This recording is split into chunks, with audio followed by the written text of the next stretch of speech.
Bəli, bugünkü mövzumuz əlavə dəyər vergisidir. Ən belə məşhur, ən belə qorxulu bizə gələn əlavə dəyər vergi bəyannaməsidir. Amma heç də elə deyil. Təbii ki, əgər biz vergi məcəlləsinə baxsaq, ən böyük bölmə əlavə dəyər vergi bəyannaməsinə aiddir, əlavə dəyər vergi mövzusuna aiddir. Yəni digər vergi rejimlərinə baxaraq bunun belə deyək, mövzusu da böyükdür, materialı da böyükdür. Ona görə bəzi mühasiblər qorxaraq buna yanaşırlar ki, çətin olacaq, öyrəniləcəyi məqamlarımız çoxdur. Bundan əlavə hər il əlavə dəyər vergi bəyannaməsi ilə yeni bir qərar, yeni bir qanun çıxır. Elə 5-10 dəqiqə bundan qabaq yeni qərar çıxdı. Gördünüz, ümid edirəm. Hətta paylaşdım. Bu ədəbi ilə bağlı yeni qərar çıxdı ki, artıq əvvəllər misal üçün ədəbin ödənilməsi üçün depozit hesabımız mütləq depozit hesabı ödənilməli idi. Artıq elə bir tələb yoxdur. O tələbi ləğv elədilər. İndicə qərar gəldi. İndicə oxudum. Bəli, yəni onu demək istəyirəm ki, ədəbi bəyannaməsi, əlavə dəyər vergi mövzusu ilə bağlı yeni qərarlar, yeni qanunlar çox çıxır. Ona görə biz daima bunları izləməliyik və ona görə də daima belə seminar təşkil edirəm ki, yeniliklərdən ümumiyyətcə bəyannamənin doldurma qaydası ilə də daha ətraflı məlumatlar əldə edək. İlk növbədə gəlin birinci baxaq görə əlavə dəyər vergi nədir? Yəni ki, mövzu praktiki hissə keçmədən öncə azdan çoxdan biraz nəzəriyyədən keçmək istəyirəm ki, xüsusi məlumatları, xüsusi biliklərimizi xatırladaq. Əlavə dəyər vergisi nədir? Vergi tutulan dövriyyədən hesablanan vergi məbləği ilə və əvəzləşdirməli olan vergi məbləği arasındakı fərqdir. Yəni bizdə vergi tutulan dövriyyədən hesablanan vergi bizim satışımızdan hesablanan vergi. Misal üçün satışımız 1000 manatdır və gördüyünüz kimi əvəzləşdirməli olan vergi məbləği arasındakı fərqdir. Əvəzləşdirməli olan vergi məbləği arasındakı bizim alışımızdan hesablanan vergi məbləği arasındakı fərqdir. Yəni ki, 1000 manat tutaq ki, bizim satışımız olub. Yəni mən bunu ən sadə formada deyirəm. Təbii ki, bunun biraz qəliz hissələri də var. Tutaq ki, satışımız 1000 manat olub, onun ƏDV-si 180 manatdır. Yəni 18% vururuq. Və alışımız isə 500 manatdır. Onun ƏDV-si nə qədərdir? Vururuq 18%-ə 90 manat. Yəni bunların arasındakı fərq bizim ƏDV borcumuzdur, əlavə dəyər vergimizdir. Yəni ki, 180 manat çıxırıq 90 manat. Yəni ƏDV burada 90 manatdır. Dediyim kimi, vergi tutulan dövriyyədən hesablanan vergi məbləği ilə İdxalda və yaxud da elektron qayma fakturaları əsasında əvəzləşdirməli olan vergi məbləği arasındakı fərq. Təbii ki, biz bütün qaymələri də əvəzləşdirə bilmərik. Bununla bağlı müəyyən məhdudiyyətlər var. Onları da biz vergi məcəlləsi ilə tənzimləyirik. Eyni qədər əlavə dəyər vergi bəyannaməsi Azərbaycan Respublikasının ərazisində istehsal olunan kənd təsərrüfatı məhsulların pərakəndə satışı zamanı ƏDV ticarət əlavəsinə hesablanan vergi məbləğidir. Ticarət əlavəsi nədir? Marja. Misal üçün aldığımız məhsulun üzərinə müəyyən ticarət əlavəsi qoyuruq və o bizim əlavə dəyər vergi üzrə öhdəliyimiz yaranır. Bu, kənd təsərrüfatı məhsulların satışı zamanı, pərakəndə satışı zamanı hesablanan vergi məbləğidir. Bundan əlavə 2022-ci ilin yanvarın 1-dən 5 il müddətinə kənd təsərrüfatı məhsulların yerli və xarici mənşəli, misal üçün ikinci bənd bizim Azərbaycan Respublikası ərazisində istehsal olunan məhsullara aid isə, üçüncü maddə isə bu həm yerli, həm xarici mənşəli kənd təsərrüfatı məhsullara aiddir ki, topdan və pərakəndə satışı zamanı ƏDV ticarət əlavəsindən hesablanan vergi məbləği hesab edilir. Yəni kənd təsərrüfatlarda biz ticarət əlavəsindən hesablayırıq ƏDV-ni, amma burada təbii ki, əsas məsələ ondan ibarətdir ki, orada müəyyən bir məqamlar var ki, alışı və satışı təsdiq edən sənədlər olmalıdır, uçot aparılmalıdır ki, biz onu əlavə ticarət əlavəsindən hesablayaq. Əks təqdirdə, yəni ümumi satışa görə hesablanacaq. Vergi ödəyiciləri kimlərdir? Əlavə dəyər vergi ödəyiciləri kimlərdir? Kimlər ola bilər, kimlər ola bilməz? Əslində buradan vergi ödəyicilərinə baxanda biz ilk maddələrdən görə bilirik ki, ƏDV ödəyicisi kimi qeydiyyatdan keçən, yəni könüllü şəkildə qeydiyyatdan keçən şəxs ƏDV ödəyicisi ola bilər və qeydiyyatdan keçməli olan şəxs ƏDV ödəyicisidir. Bu artıq məcburi qaydada artıq ƏDV ödəyicisi kimi qeydiyyatdan keçməlisiniz. Bu hansı hallarda məcburi qaydada biz qeydiyyatdan keçməliyik? Nə zaman ki bizim dövriyyəmiz 200 min manatdan artıqdırsa, 200 min manatdan artıq olduğu zaman burada biz mütləq şəkildə ƏDV-nin qeydiyyatına dair ərizə təqdim etməliyik və qeydiyyatdan keçməliyik. Təbii ki, orada da müəyyən istisnalar var. Misal üçün, ictimai yaşa fəaliyyəti ilə məşğul olan şəxslər var ki, onlar, yəni ki, dövriyyəsi 200 min manatdan keçsə belə, onlar sadələşmiş vergi rejimində qalmağa icazələri var və sadəcə onlar faiz dərəcəni 2%-dən 8%-dən ödəyirlər. Amma belə olan halda dövriyyəsi digər şəxslərə 200 min manatdan artıqdırsa sizin dövriyyəniz, siz artıq mütləq şəkildə məcburi qaydada qeydiyyata dair ərizə verməlisiniz. Əks təqdirdə burada da müəyyən cərimələr var. Azərbaycan Respublikasının ədəbi tutulan malları idxal edən şəxslər bu cür idxal malı üzrə ədəbi ödəyicilər sayırlar. Biz bilirik ki, biz özümüz idxal eləsək belə, yaxud da vergi ödəyicisilər, onlar xaricdən mal idxal edəndə gömrük nəzarətində, gömrük bəyannaməsinə əsasən bizdə əlavə dəyər vergi hesablanılır və əlavə dəyər vergini ödəyirik. Təbii ki, müəyyən mallar var ki, onlar idxalda ədəbiyyatdan azaddılar. Ona görə onlar istisna olaraq digər bütün hamısı ədəbi cəlb edilir. Daha sonra qeyri-rezident şəxslər hansı ki, Azərbaycan Respublikasında qeydiyyatdan keçmədən iş görürlər və xidmət göstərirlər. Bunlar kimlərdir? Kimlərin ki, daimi nümayəndəliyi yoxdur Azərbaycanda, sadəcə Azərbaycan mənbəyindən qazanc əldə edirlər. Misal üçün, bu saytlardır, misal üçün olsun Instagramdır, Metadır. Tutaq ki, biz Instagrama ödəniş edirik və Instagram qeyri-rezidentdir, amma Azərbaycanda qeydiyyatdan keçməyib, yönünü açmayıb, amma Azərbaycanın mənbəyindən qazanc əldə edir. Onlar artıq qeyri-rezident şəxs olaraq, onlar da əlavə dəyər vergisini cəlb edirlər. Sadəcə belə bir məqam var ki, biz vergi agenti rolunda onlardan həmin ədəbiyyatı tuturuq və büdcəyə köçürdürük. Yəni burada onlar da dediyim kimi qeyri-rezident şəxs hesab edilirlər. Daha sonra aksizli, məcburi nişanlama ilə nişanlamalı olan malların istehsalçıları, bina tikintisi fəaliyyəti ilə məşğul olan şəxslər, bunlar da ədəbi ödəyicilər sayılırlar.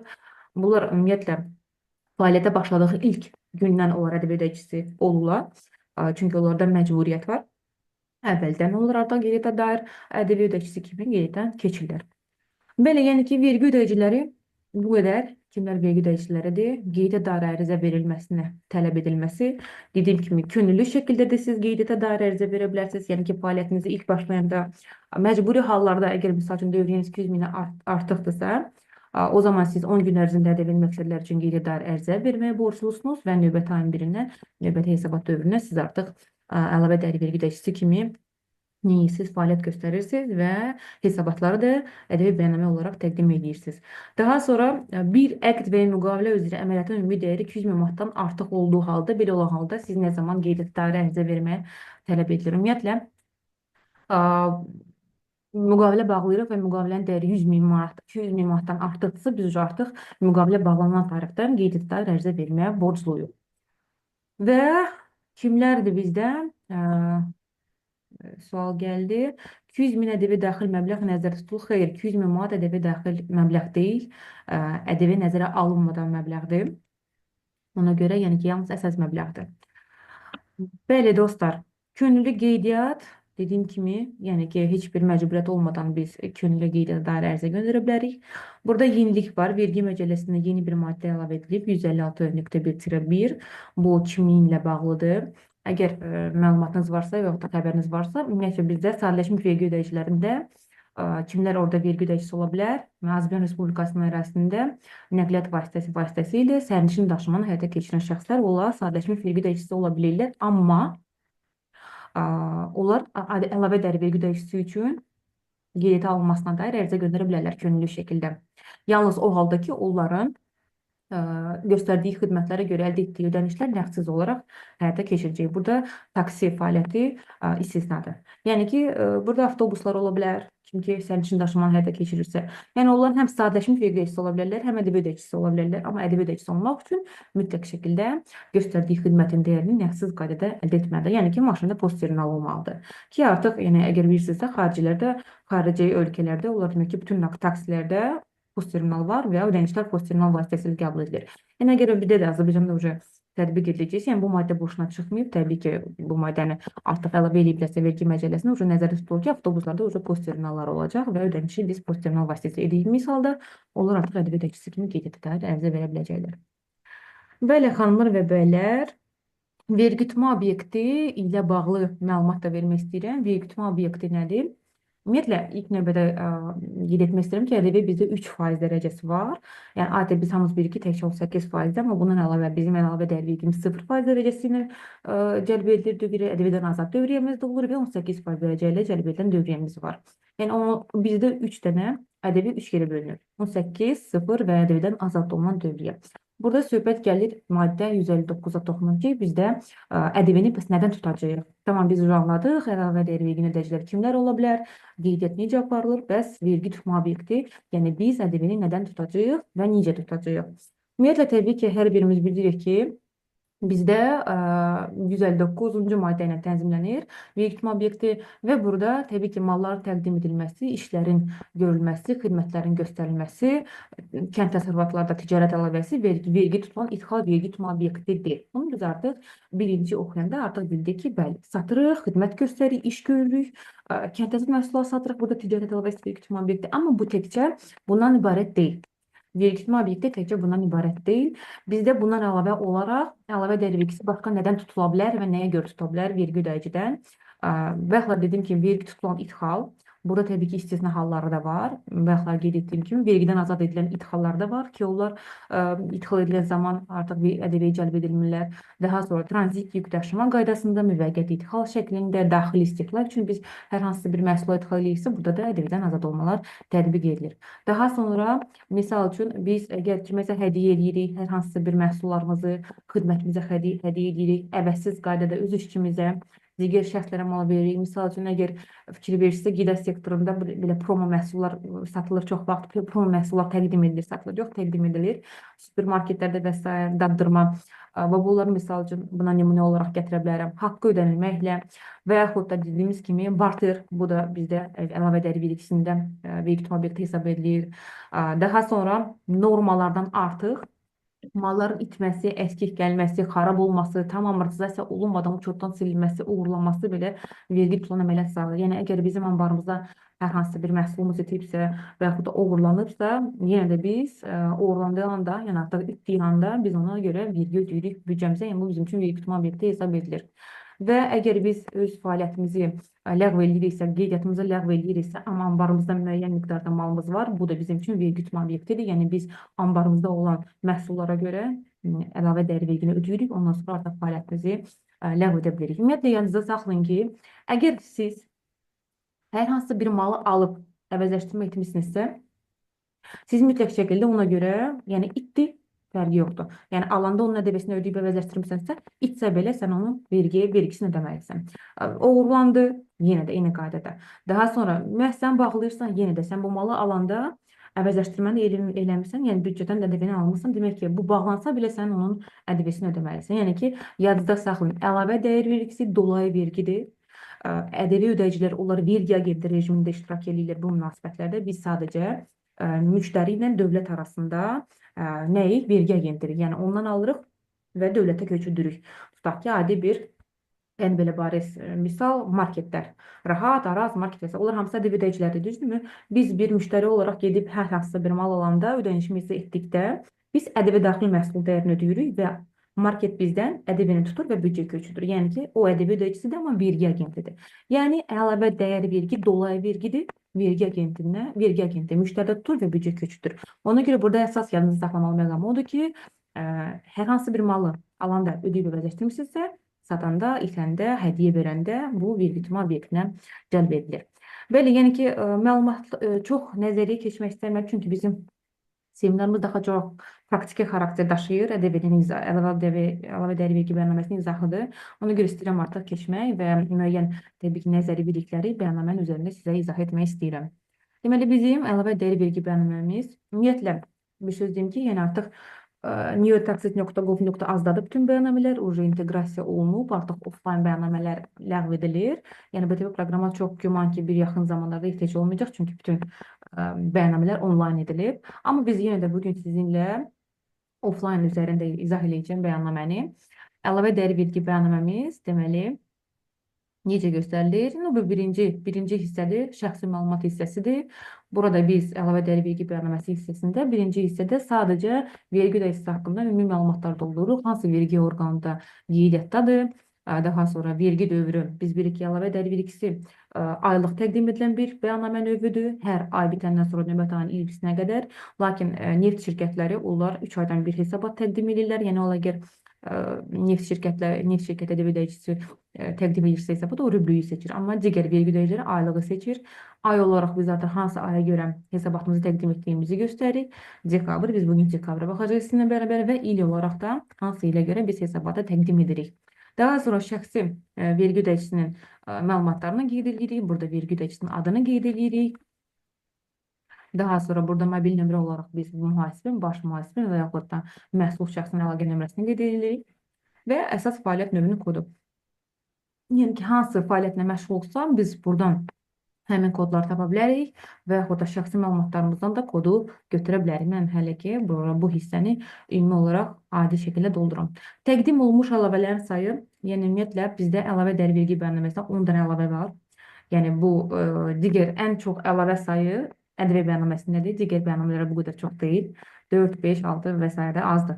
Amma ən çox əlavə sayı əlavə dəyər vergi bəyannaməsində, amma bu o deməkdir ki, biz bütün əlavə onların hamısını dolduracağıq. Xeyr, bizə lazım olduğu əlavələri biz sadəcə dolduracağıq. Bizim fəaliyyətimizə uyğun olaraq lazım doldurulmalı olan əlavələri dolduracağıq və ona görə buranı hələ ki boş saxlayıram. Biz birinci baxacağıq, izahına keçəcəyik, ondan sonra qərar verəcəyik. Neçə dənə biz əlavə dolduracağıq. Vergi ödəyicisi qrupu yenə vergi məcəlləsi çərçivəsində fəaliyyət göstərən vergi ödəyiciləri və ikincisi neft şirkətləri. Yəni ki, bu yaxları sizə qeyd etdiyim kimi, əgər siz ikincisini seçirsinizsə, bu neft şirkətləridir və burada valyuta növü artıq əlavə dəyər vergi bəyannaməsi dollarla doldurulacaq və vergi dövrü rubrika olacaq.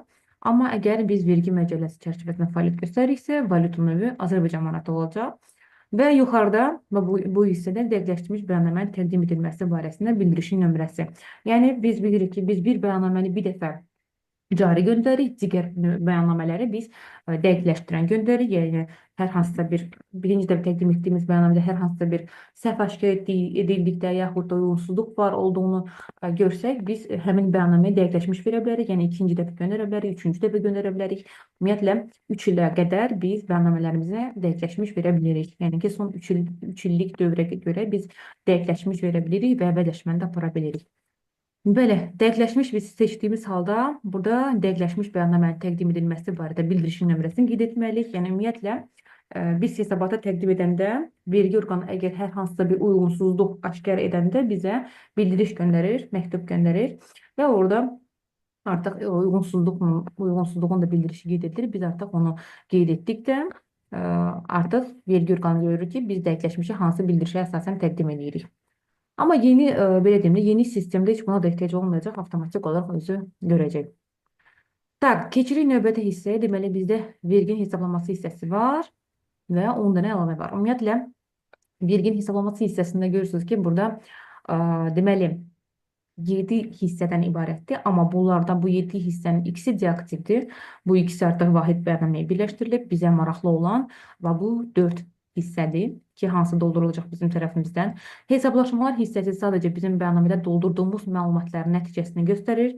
Yəni, nə qədər satışımız olub, bayaqlarsa dediyim 1000 manat satışımız olub və nə qədər alışımız olub. Tutaq ki, 500 manat alışımız olub. Bunların fərqi nə qədər olacaq? 180 manat çıxılın 90 manat. Və bu burada sadəcə göstərəcək bizdə nəticəni. Bizdə biz büdcəyə borcluyuq, yoxsa büdcə bizə borcludur. Yəni, nə zaman biz büdcəyə borcluyuq, nə zaman ki, satışımız alışdan çoxdur. Nə zaman büdcə bizə borcludur, nə zaman alışımız satışımızdan çoxdur. Yəni ona görə 326 büdcə ödənilməlidir, 327 büdcədən qaytarılır. Yəni ki, nə zaman ki alışımız çoxdur, satışdan o zaman büdcə bizə borclu qalır və bizim şəxsi hesab vərəqlərimizdə artıq ödəmə yaranır. Bəli, burada gördüyünüz kimi hesabat dövründəki dövriyyə üzrə var, debitor borclar var, əvəzləşdirən borclar var, hissə var və dəqiqləşdirən hissə var. Hesabatın dövründəki dövriyyə üzrə burada bir hissə nədən ibarətdir? Görürsünüz ki, burada onlar demək ki, 305-ci sətrə qədər bütün sətirlər avtomatik olaraq əlavələrdən doldurulur. Fikir verirsinizsə, 301 sətri əlavə 3-dən doldurulur, 301-2, 301-2 bu əlavə 2-dən doldurulur, əlavə 4-dən doldurulur, 302 və 303 əlavə 5-dən doldurulur. Yəni bizdə 305-ə qədər biz heç nə əllə doldurmuruq, avtomatik olaraq onları əlavə doldurduqdan sonra düşür ora. Amma 306-cı sətr artıq biz özümüz əllə doldururuq. Ümumiyyətlə, əgər biz bilirik ki, əlavə dəyər vergi ödəyicisi olan şəxs mütləq şəkildə həm də mənfəət və yaxud da gəlir vergi ödəyicisidir. Yəni, hüquqi şəxslər mənfəətdirlər və fiziki şəxslər gəlir vergi ödəyiciləridirlər. Və ümumiyyətlə, yadınızdadırsa, əgər kim ki seminarında iştirak edib mənfəətdə, ümumiyyətlə orada da qeyd edirdim ki, mənfəət vergi bəyannaməsi mütləq şəkildə sizin hər ay 12 ay ərzində təqdim etdiyiniz əlavə dəyər vergi bəyannaməyə uzlaşmalıdır. Və əgər uzlaşmasa, bizə hər zaman uyğunsuzluq məktubu gəlir ki, 305-ci sətirdə, yəni ki, sizin 12 aylıq dövriyyənizdə 305-ci sətirdə göstərdiyiniz dövriyyə mənfəət vergi bəyannaməsinin uyğun gəlmir. Yəni ki, adətən uyğunsuzluq baş verəndə bu 305-ci sətrə göstərir. Çünki bizim vergi tutulan dövriyyəmiz 305-ci sətirdə göstərilir. Amma 306-cı sətr bu qeyri-rezident, bayaqlar qeyd etdiyim kimi, qeyri-rezidentdən alışlarımıza görə qeyd olunan bir dövriyə. Yəni bu bizim dövriyyəmiz deyil əslində. Nəyə görə? Yəni ki, biz 305-ci sətr bizim gəlirlərimizdir, amma 306-cı sətr qeyri-rezident gəliridir. Sadəcə qeyri-rezident Azərbaycan Respublikasının ərazisində qeydiyyata düşməyib deyə vergi ödəyicisi deyil deyə Azərbaycan Respublikasında biz vergi agenti olaraq onun gəlirini özümüz qeyd edirik və onun əldə etdiyi gəlirə görə əlavə dəyər vergini hesablayıb büdcəyə köçürdük. Yəni 306-cı sətr bizim tərəfimizdən doldurulacaq.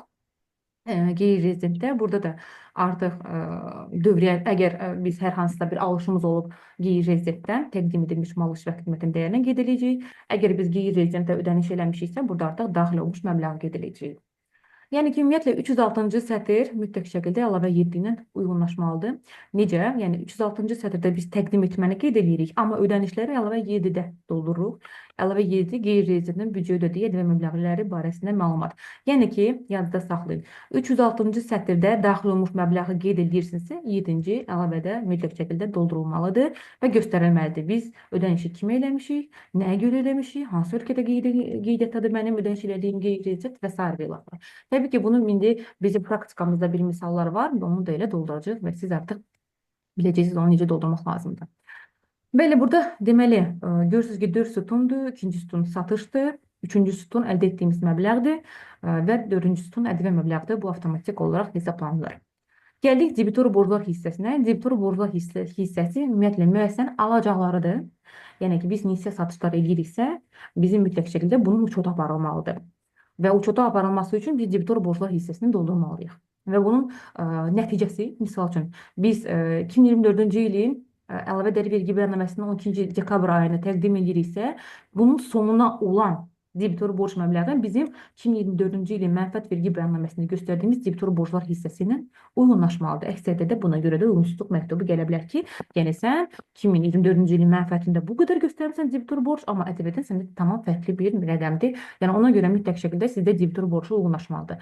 Və ümumiyyətlə tövsiyə edirəm ki, yəni bax bir çox konsultasiyalar keçirdiyim zaman ən çox səhvi burada görürəm ki, yəni debitor borclarının açıqlamasını bilmirlər. Ümumiyyətlə sadəcə rəqəm olaraq burada qeyd edilir, amma bu alacaqlarımız hansı müştəridəndir, kimdəndir, nəyə görədir bunu bilmirlər. Bu ən böyük bir problemdir. Çünki debitor borclar gələcəkdə bizə əlavə verginin hesablanmasına gətirib çıxarda bilər. Debitor borclar ümumiyyətlə fikir versiniz iki hissəyə ayrılıb. 2020-ci ilə qədərki hissə və 2020-ci ildən sonraki hissədir. Nəyə görə? Ümumiyyətlə 2020-ci ildə vergi məcəlləsində çox belə əhəmiyyətli, dərəcəli bir dəyişikliklər baş verdi ki, ondan sonra bizdə vergi tutma ümumiyyətlə çox dəyişildi. 2020-ci ilə qədər ümumiyyətlə bizdə vergi tutma necə idi? Təqdim etməyə görə bizdə əlavə dəyər vergisi hesablanırdı. Misal üçün necə idi? Bir misal gətirim sizə. Tutaq ki, 2019-cu ildə 50.000 satış eləmişik. Bunun ƏDV-si nə qədərdir? 18%, 9.000 manatdır. Yəni ki, ƏDV daxil 5.900 manatlıq satış eləmişik və tutaq ki, dekabrda eləmişik, 2019-cu dekabrında. Əgər müştəri dekabrda 59.000 mənə ödəmirsə, yəni əsasını da ƏDV-sini ödəmirsə, mən yenə də təqdim etməyə görə, təqdim etmişəm deyə, qayməni vurmuşam deyə 9.000-i büdcəyə köçürməliydim. Baxmayaraq ki, müştəri mənə 9.000 ödəməmiş. Yəni 2020-ci ilə qədər bizdə əlavə dəyər vergisi təqdim etməyə görə hesablanırdı. Amma 2020-ci ildən sonra qanun dəyişildi və artıq təqdim etməyə görə deyil, gələn pula görə bizdə vergi hesablanırdı. Misal üçün, artıq 2020-ci ildə mən mal sata bilərəm, qaymə vura bilərəm, onun ödənişi gəlməsə, məndə vergi cəlb edilmir. Yəni, mən vergi borcum yaranmır. Ona görə 2020-ci ilə qədərki debitor borcların, ƏDV borcları hamısı ödənilib. Ona görə əgər bizim 2020-ci ilə qədər alacaqlarımız varsa, biz sadəcə onların uçotunu düzgün şəkildə qeyd edirik və əgər onlardan 2020-ci ildən sonra, misal üçün, bu il 2025-ci ildə pullar gəlirsə, alacaqlarımız ödənişləri eləyirsə, biz sadəcə ödənişi qeyd edirik və ona görə heç bir vergi borcumuz yaranmır. Çünki onlar artıq 2020-ci ilə qədər artıq büdcəyə köçürülür. Və debitor yuxarı hissə isə 2020-ci ildən sonraki hissədə görürsünüz ki, hər ikisi bölünüb 3 yerə 18%, 0 və azad. 18%, 0 və azad. Yəni ki, burada artıq göstəricilər olaraq bölünür 2 yerə. Daha sonra bizdə hesabat dövrünün əvvəlinə debitor borc məbləği, yəni biz hazırlayırıq dekabr bəyannaməsini. Dekabrın əvvəlinə mənim nə qədər alacağım var? O məbləği biz qeyd edirik. Daha sonra hesabat dövrü üzrə yaranan debitor borc məbləği, yəni hesabat dövrü üzrə yaranan debitor borc məbləğini adətən Mən çox fikir verirəm ki, adətən necə doldurulur bu hissəni. Demirəm ki, bu səhvdir. Amma necə doldurulur? İndi sizə izah edəcəm. Bəlkə də siz çoxunuz da elə doldura bilərsiniz, yoxdur. Qarşılaşmısınız bu sualla ki, doğrudur yoxsa yox. Bu hesabat dövrü üzrə yaranan debitor borc məbləği əslində necə doldurmalıdır? Misal üçün, sən bu ay dekabr ayı ərzində, biz dekabrın bəyannaməsində oluruq, 1000 manatlıq satış eləmişsən. Bu sənin uzun debitor borcun yaranıb. Düzdürmü? Satış, missiya satış varsa debitor borc yaranır. 1000 manatlıq satış eləmişsən və bu sənin debitor borcun yaradır. Əgər dekabr ayı ərzində sənin bu 1000 manatlıq debitor borcuna görə, bu satışına görə daxil pulun gəlirsə, yəni ödənişin gəlirsə, tutaq ki, 500 manat gəlir, bu 1000 manatlıq satışa görə 500 manatın gəlir. Demək ki, sənin hesabat dövrü üzrə yaranan debitor borcunun məbləği nə qədər olacaq? 500 manat. Amma misal üçün mən fikir verirəm ki, çoxsu belə eləyir. Misal üçün 1000 manat hesabat dövrü üzrə yaranan debitor borc məbləği yazır, 500 manat da hesabat dövrü ərzində silinən debitor borc məbləği qeyd edilir və nəticə etibarilə hesabat dövrünün sonuna debitor borc məbləği 500 manat edir. Amma əslində əgər biz diqqətlə baxsaq hesabat dövrü üzrə yaranan debitor borc məbləğinə, hesabat dövrü nədir? Ay. Düzdürmü? Yəni bizdə əlavə dəyər vergi bəyannaməsində hesabat dövrü aydır. Yəni dekabr ayı ərzində yaranan debitor borc məbləği nə qədərdir? 1000 manat satış eləmişsən 500 manata gəlmişsə, demək ki 500 manat yaranır. Ona görə biz bura 500 manat elə birbaşa olaraq bura 500 manat yaranırıq və vəsə. Üçüncü sütunda, üçüncü deyil, bu dördüncü sütunda hesabat dövrü silinən debitor borc məbləği. Dördüncü sütunda hansı məbləğlər qeyd edilir? Hansılar ki, tutaq ki, mən dekabrın əvvəlindən 1000 manat alacağım var idi. Misal üçün, noyabrda 1000 manatlıq satış eləmişəm, ödənişi gəlməyib. Onu dəyişək dekabrda yaz gəlibsə, yəni əvvəlki hesabat dövrlərinə görə gələn ödənişləri biz hesabat dövrü ərzində silinən debitor borc məbləği hissəsinə yazırıq. Misal üçün 1000 manatı buraya yazırıq. Bu 1000 manat gəlib əvvəlki hesabat dövrünə görə. Yəni ki, hesabat dövrünün əvvəlinə debitor borc məbləği. Belə biz debitor borc məbləğlərimizi idarə edirik və qeyd edirik. Yəni, digər bir çox mühasiblə başqa bir üsulla qeyd edirlər. Bayaqlar sizə göstərdiyim ki, 1000 manata bura yazılır, 500 manata bura yazılır, amma nəticə belə çıxardıq. Bəli, debitor borc məbləğləri ədəbi nəzərə, ümumiyyətlə bəyannaməmiz ədəbi nəzərə alınmadan doldurulur. Debitor borc məbləğləri də ədəbi nəzərə alınmadan, əvəzləşdirən dövriyyəmiz də ədəbi nəzərə alınmadan doldurulur. Bütün əlavələrimiz də ədəbi nəzərə alınmadan doldurulur. Yəni, debitor borc məbləğlərində də mütləq şəkildə burada bu hissəyə diqqət etməlisiniz. Və, Debitor borcla bağlı sual vermək olar. bəli, buyurun. Məsəl üçün biz 2000-lik satış eləmişiksə, biz burada yaranan debitor borc məbləği 2000-i qeyd etməliyik, birinci. Bu Tam 2000 məbləği də düzdür. bəli, indi siz nəticəni gedir. Ödəniş nə vaxt gəlib? Bu 2000-ə görə. Əgər Siz ödəniş məsəl üçün 2000 ödəniş eləmişik, 2000 də məsəl üçün ödəniş gəlib. Biz belə qeyd edəcəyik də düzdür, yaranan 2000, silinən də 2000. Düzdür. Bir də məsəl üçün əlavə ola bilsin, o biri keçmiş aylardan da pul gəlib, onu da silinənə qeyd edir. Elədir yoxsa? yox, misal üçün siz dekabr ayı ərzində 2000 manatlıq satış eləmisiniz və onun ödənişi elə dekabr ayı ərzində gəlibsə 2000-i, siz burada 0 yazacaqsınız. Çünki sizdə hesabat ayı üzrə, dövrü üzrə debitor borcu yaranmır. Yəni satmısınız, eyni ayda da pul gəlir. Bu 0-dır. Amma dekabrda sizə əvvəlki hesabat dövrlərinə görə pul gəlibsə, hesabat dövrlərindən silinən debitor borc məbləğinin hissəsinə qeyd ediləcək. Biz prosta həmişə ona görə dəqiqləşdirmək istəyirik. Biz həmişə belə qeyd edirik. Nə qədər satış Bəli. olur, elə bir onu qeyd edirik, sonra bu qədər də silirik. Nə qədər pul gəlir, belə qeyd edirik. Bəli, çox adam da elədi, amma əslində bu cür nə də olmalıdır ki, yəni ki, hesabat dövrü yaranan debitor borc məbləği nə qədər hesabat ayı ərzində mən satış eləmişəmsə, o satışa görə gələn pul çıxıram, yerdə qalan mənim debitor borc məbləğimdir. Ümumiyyətlə, debitor borclar təkcə kassaya, banka gələn pullarla üzləşdirmirik biz. Biz onları əlavələrimizlə üzləşdiririk. Yəni, biz bilirik ki, bizdə 3 dənə əlavəmiz var. Əlavə 3, əlavə 4, əlavə 5. Əlavə 3 18% dərəcəli cəlb edilən dövriyyəmiz haqqındadır. Əlavə 4 0 dərəcə ilə cəlb edilən dövriyə haqqındadır. Əlavə 5-dən də birdən azad olunan dövriyə haqqında məlumatlardır. Biz debitor hissələrimizi, debitor borcları o hissəyə uyğun olaraq doldururuq. Və Misal üçün belə bir məsələ var.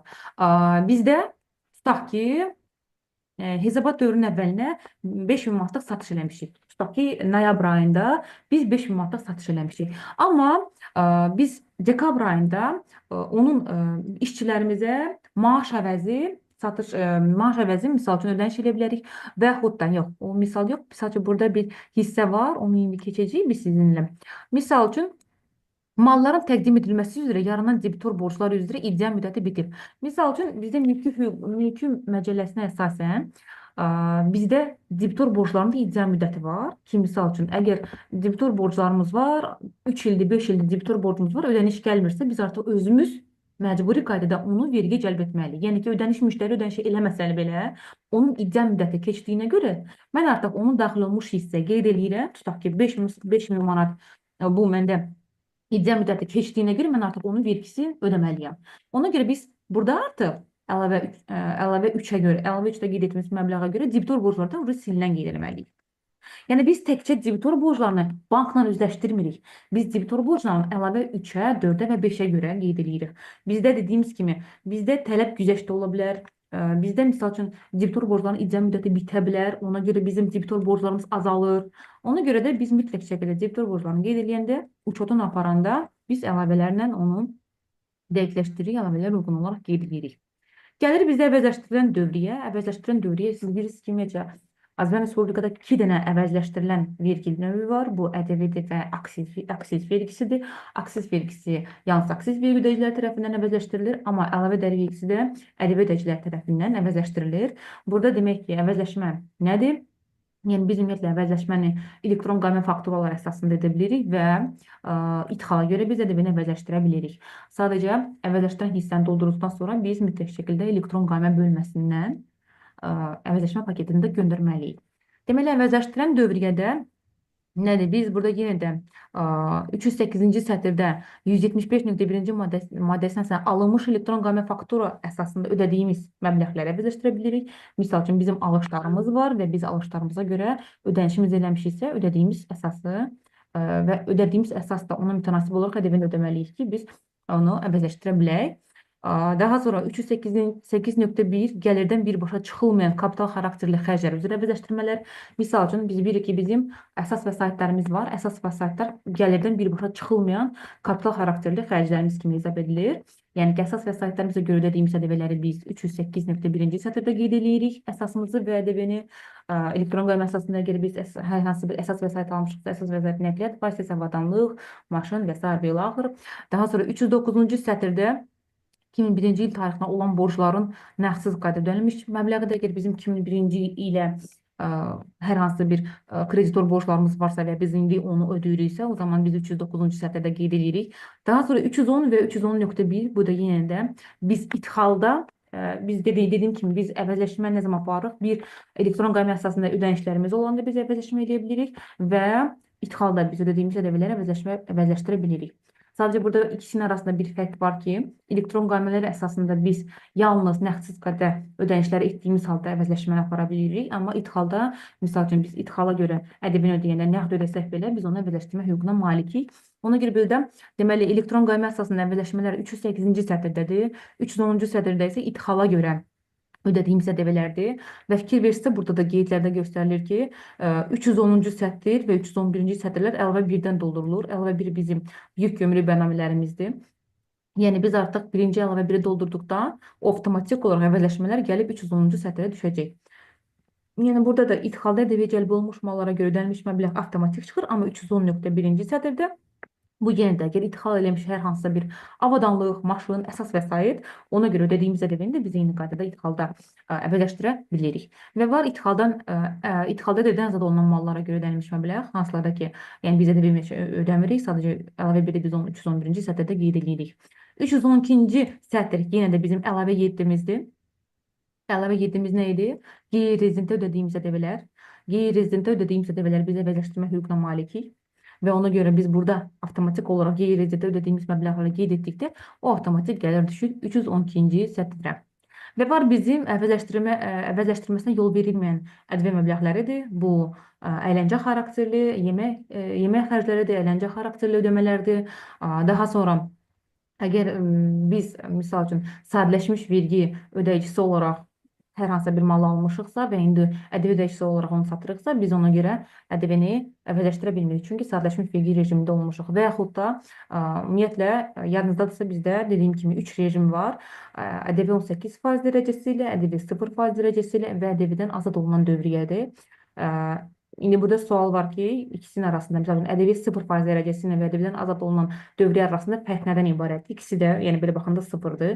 Orada bir fərq var ki, ədəbiyyat 0% dərəcəsi ilə cəlb edilən dövriyyələr onları ödəyə bilirlər, əvəzləşdirə bilirlər, amma ədəbiyyatdan azad olunan onları əvəzləşdirə bilmirlər.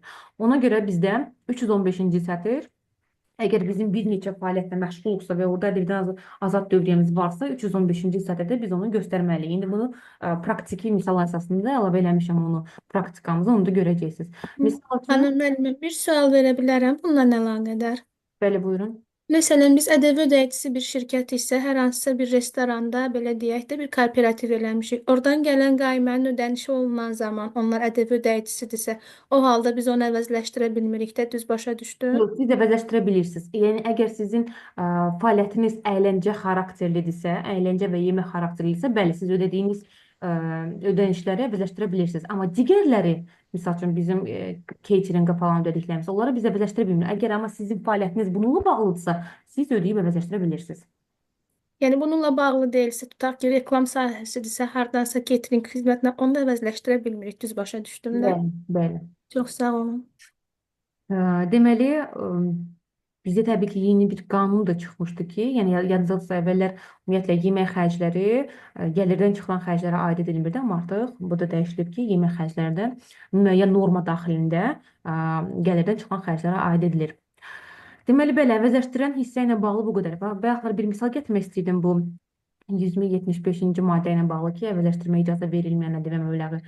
Misal üçün, sizin bir dükanınız var, yaxud da dükan, balaca dükan deməkdə bir qəşəng bir obyektiniz var və orada siz həm pərakəndə ticarətlə məşğulsunuz, həm toptan ticarətlə məşğulsunuz, həm də ki, kənd təsərrüfatı məhsullarınız da var. Tutaq ki, görürsünüz ki, burada pərakəndə ticarət, toptan ticarət ədəbi 18% dərəcə ilə cəlb edilən dövriyyədir. Amma kənd təsərrüfatı məhsulunun istehsalçı olaraq, misal üçün bir torpağınız var, orada xiyar pomidor əkirsiniz və onları da öz dükanınızda satırsınız, bu orada kənd təsərrüfatı məhsulunun istehsalçısı kimi gedirsiniz. Və artıq oradan əldə etdiyiniz gəlir sizin ədəbiyyatdan azad olunan gəlirdir. Və belə olan ədəbiyyatdan azad olunan dövriyyədir, belə deyək. Və orada siz iki fəaliyyətlə məşğulsunuz da, ədəbiyyat 18% dərəcə ilə cəlb edilen və ədəbiyyatdan azad olunan dövriyyə.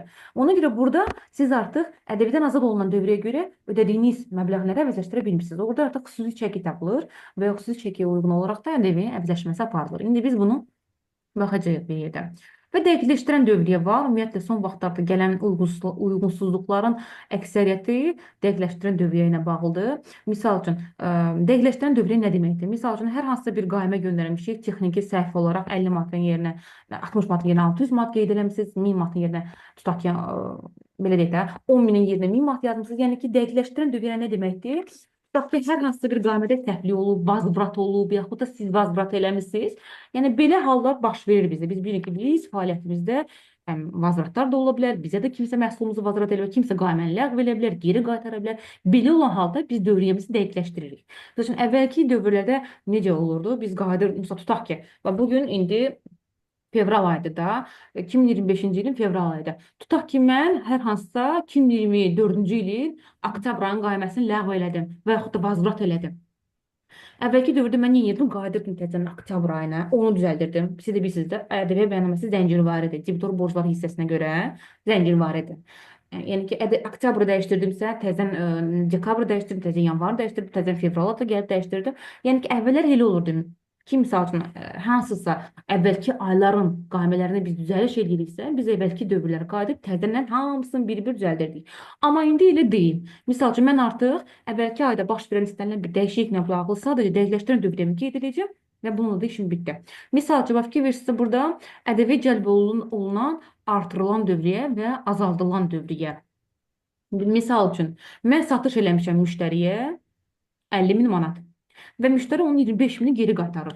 Yəni, mənim belə çıxır ki, ədəbiyyat cəlb olunan dövriyyəm 25.000 azalır. Mən nə göstərəcəm ki, mənim 25.000 manat dövriyyəm azaldı. Yəni, müştəriyə mən satış eləmişdim 50.000 manatlıq mal satışı, o isə mənə vazvrat elədi. 25.000 artıq mən göstərəm ki, vazvrat olub.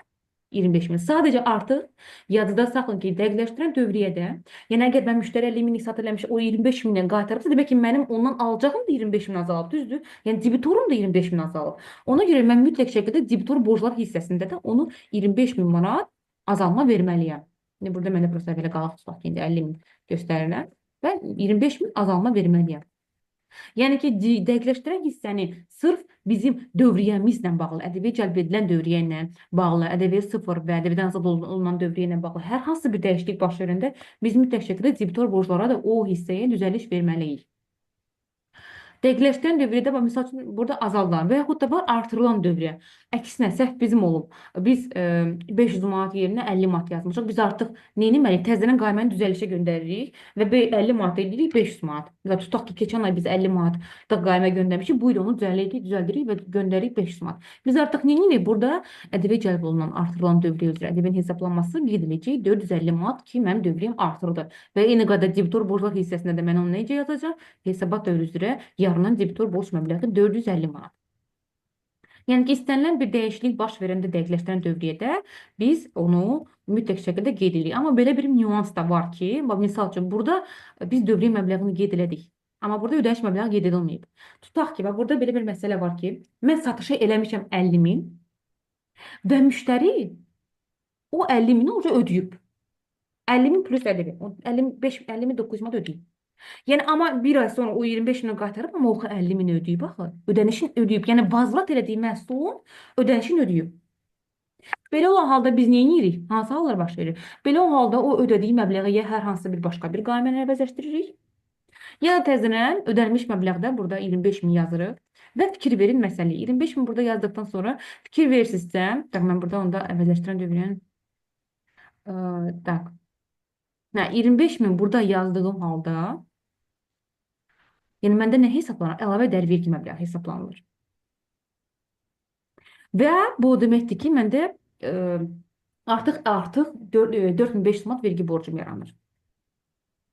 Ona görə biz əgər ki, bu vergi borcu yaransın deyə vergi orqanı bizə uyğunsuzluq göndərir ki, səndən nəyə görə bu vergi borcu yaranır? Düzdür, əlavə üçdə burada avans hissəsində onu göstərir ki, mənə avans kimi ödəniş olub. Başa düşdünüz bu hissəni? Yəni artıq debitor borcumuz azaldı deyə, amma bu borcu mən artıq vergiyə cəlb eləmişdim ki, mən artıq bu hissədə onu avans kimi də əlavə göstərim. 25 mini ki, avans olaraq daxil edilib. Tak, eyni qaydada bizdə necə ki, bizim dövriyyəmizdə hər hansısa bir dəyişiklik baş verə bilər. Eyni qaydada biz isə hər hansısa əvəzləşdirən dövriyyəyə dəyişiklik eləyə bilərik. Misal üçün, yenə mən hər hansı bir masadan mal almışam, amma bir ay sonra onun müəyyən hissəsini yenə vazrat edirəm. O zaman hansı hissədə olunacaq? 324 və 325.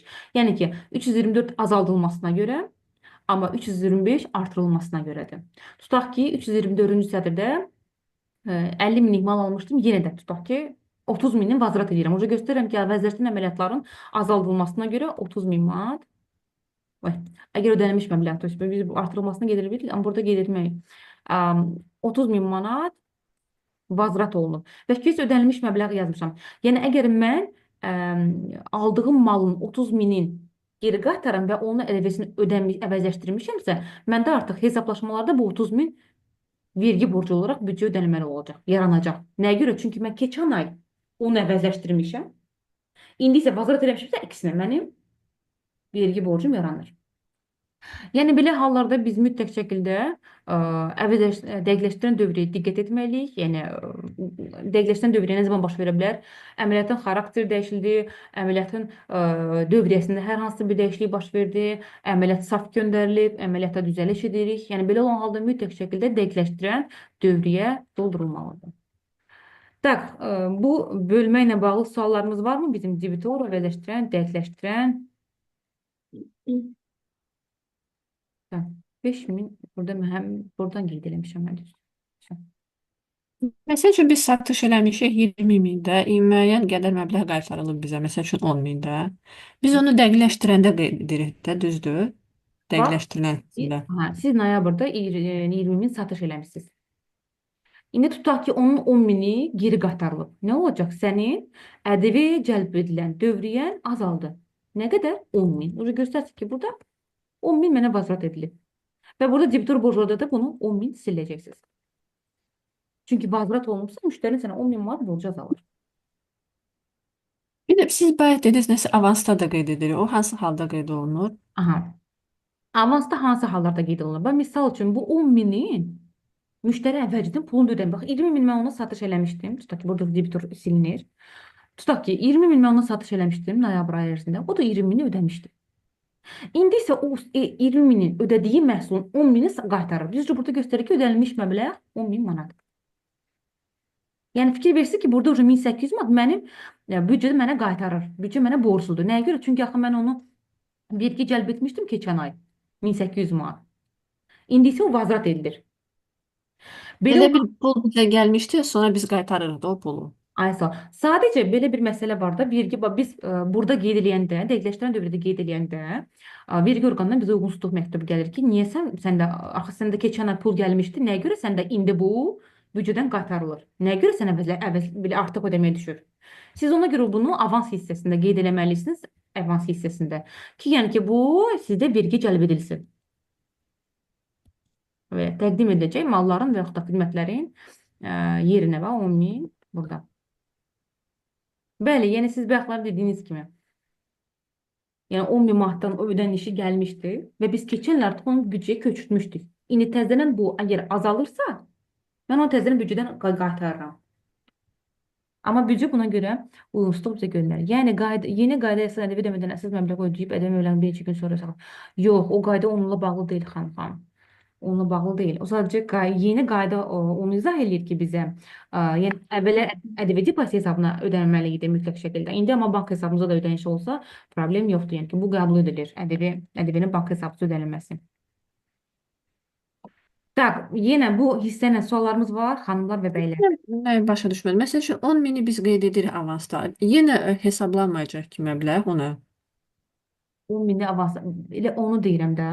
Yəni biz 10 mini vazrat olsa, baxın tutaq ki, görürsünüz biz göstəririk ki, müştəri mənə 10 min geri qaytardı. Malı geri qaytardı və axı mən də o da mənə ödəmişdi o malın pulunu. Və məndə belə çıxır ki, 1800 manat artıq ödəmə yaranır. Burada niyə qeyd edilmədi? 10 min. Mən bura qeyd eləmişəm, həm. Əlavə 3-də qeyd elədim axı onu hissəni 10 mini. Ona görə məndə burada boş yaranmır. Baxın, Emiliyyə xanım. Deməli, burada məsələ nədən ibarətdir? Mən mal satış eləyəndə, mənə borc gələndə, mən niyə edirəm o pulu? Ödəniş gələndə. Mən onu büdcə köçürdürəm. 1800 manatı büdcə köçürdürəm. Düzdür? Doğrudur mu xanım? Emiliyyə xanım. Hə, bəli. Bəli. Yəni mənə pul gəldi, mən onu 1800 manatı büdcə köçürdüm. İndi vazrat olunub. Müştəri mənə malı vazrat edir. Deməli, mən niyə etməliyəm? O vazrat edibsə, mən onun pulunu da geri qaytarmalıyım. Düzdür? Müştəri mənə tələb edəcək də pulu. Deyəcək ki, mən də malı vazrat edirdim, mən 10.800 manatımı geri qaytar. Doğru deyirəm? Onu başa düşdüm. Ona görə biz qeyd edirik ki, ödənilmiş məbləğ 10 min. Düzdür? Prosta avansı İndi avansı gəlirəm. Amma əgər siz müştəri ilə qarşılıqlı bir sürətdə gəlirsiniz belə bir qərara ki, mənim o ödənişimi, tutaq ki, 11.800 ƏDV daxil, hansısa bir başqa qaymə ilə bağlı. Hansısa bir digər bir qaymə ilə bağlı. Onda biz nə edəcəyik? Avansı burada qeyd edəcəyik, avans hissəsində bunu qeyd edəcəyik ki, yəni mən bunu ki, mənim vergi borcum yaranmasın. İndi anladıq məsələni. Yəni, əgər mən hər hansı başqa bir qaymə ilə onu bağlasam, o zaman mən ki, vergi borcu ödəməyim deyə, yəni vergi borcum yaranmasın deyə burada hesablaşmalarda, yəni artıq ödəməm yaranmasın deyə mən onu başqa bir qaymə ilə bağlayıramsa, biz əlavə 3-də avans hissəsində onu qeyd edəcəyik. Tak, Bir sual olar. bəli, buyurun. Əgər hər hansısa bir müştəri bizə 10 minlik qaymə kəsibdirsə və mən onun ƏDV-sini ödəmişəm, sonra qərarı almışıq ki, belə deyək də, bir neçə xidmət var içində. Onun 5 minini əslində mən ödəməliyəm, yerdə qalan 5 minini ödəməyəcəyim, məsəl üçün deyirəm. Onlar orada qaymədə məbləğ azaldılması eləyəndə mənim onlara ödədiyim ƏDV-ni necə qeyd eləməliyəm onda vergi üçün? Yox, sizdə əgər qaymənin yarısını ödəmişsinizsə, siz sadəcə qaymədəki dəyəri azaldacaqsınız da, vəsə. Yəni onlar bizə qaymə dəyəri azaldanda, o halda mənim ƏDV vergim üçün harasa qeyd eləməliyəm onlara ödədiyim artıq ƏDV-ni. Çünki ƏDV də avtomatik azalacaq da. Burada bəli, görürsünüz ki, burada vəzirləşdirmə əməliyyatının azaldılmasına görə ƏDV bərpa ediləməli. Yalnız ödəniş ediləndə. Yəni əgər siz ödəniş eləmisiniz və vəzrat eləmisinizsə, o zaman biz ödənilmiş məbləği qeyd edirik. Aydın. Biz nəyə görə ödəmədiyimiz ƏDV-nin biz əvəzləşdirməsini eləmirik. Büdcəyə də, dövlətə də əsas marağı nədir ki, yəni sən əgər ödəyib əvəzləşdirmisənsə, o zaman bu artıq büdcənin maraq dairəsindədir. Amma əgər yenə ödəmədiyin bir qayməni sən geri qaytarsınsa, bu yəni problem yoxdur. ƏDV-sini ödəyib əsasını saxlamışamsa, onda necə olur? Bəs onu sual vermək istədim. Hə, Sadəcə kimin dəqiq demədim. Belə olur da, məsələn, əvvəl ƏDV-ni daha əvvəl ödəmək şansımız var idi. Yəni elə ödənilirdi, sonradan əsas ödənilirdi. Xidmətə görə, məsələn, 10 minin bütün ƏDV-sini ödəmişik, düşünmüşük ki, əsas məbləği də xidməti tam aldıqca ödəyəcəyik reklam sahəsi üzrə. Və sonra qərarlaşdırmışıq ki, həmin reklam sahəsində olmayıb, məsəl üçün, hər hansısa bir film çəkilişidir, 10 minlik olmadı, 5 minlik oldu. O halda onlar qayməni geri çəkəndə mən onlara ödədiyim məbləğ necə olur? 1800 avtomatik 900-ə düşür, yoxsa mən o 900-ü harda qeyd eləməliyəm? Artıq ödəmişəm müştəriyə və yaxud da o mənə qaytarsa okeyləşirik bir-birimizlə. Hə, o ucu qaytarmalıdır. Çünki dəqiqləşdirən dövrdə biz yalnız ödənilmiş məbləğ ƏDV nəzərə alınmadan qeyd edirik. Əsasları qeyd edirik. Yəni əgər əsas ödənilməsə, siz sadəcə ƏDV-ni geri qaytararsınız. Yəni burada yəni heç bir yerdə qeyd etmək yoxdur. Minnətdaram. Buyurun. Tak, xanımlar və bəylər. Burada artıq hər kəs aydındır. Dəqiqləşdirən və özləşdirən dövriyyəsinə bağlı. Zaten biz misallar üzərində bir də keçəcəyik üstündən. Salam, mən də bir sualım var. Aha.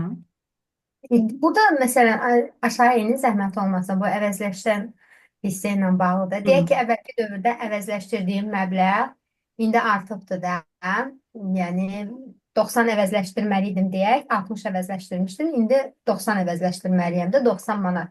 Onda burada tutaq ki də məsələn 90 manat qeyd ediriksə, bəs əvəzləşmə paketində o da artım, ortadakı fərqi necə biz orada göstəririk?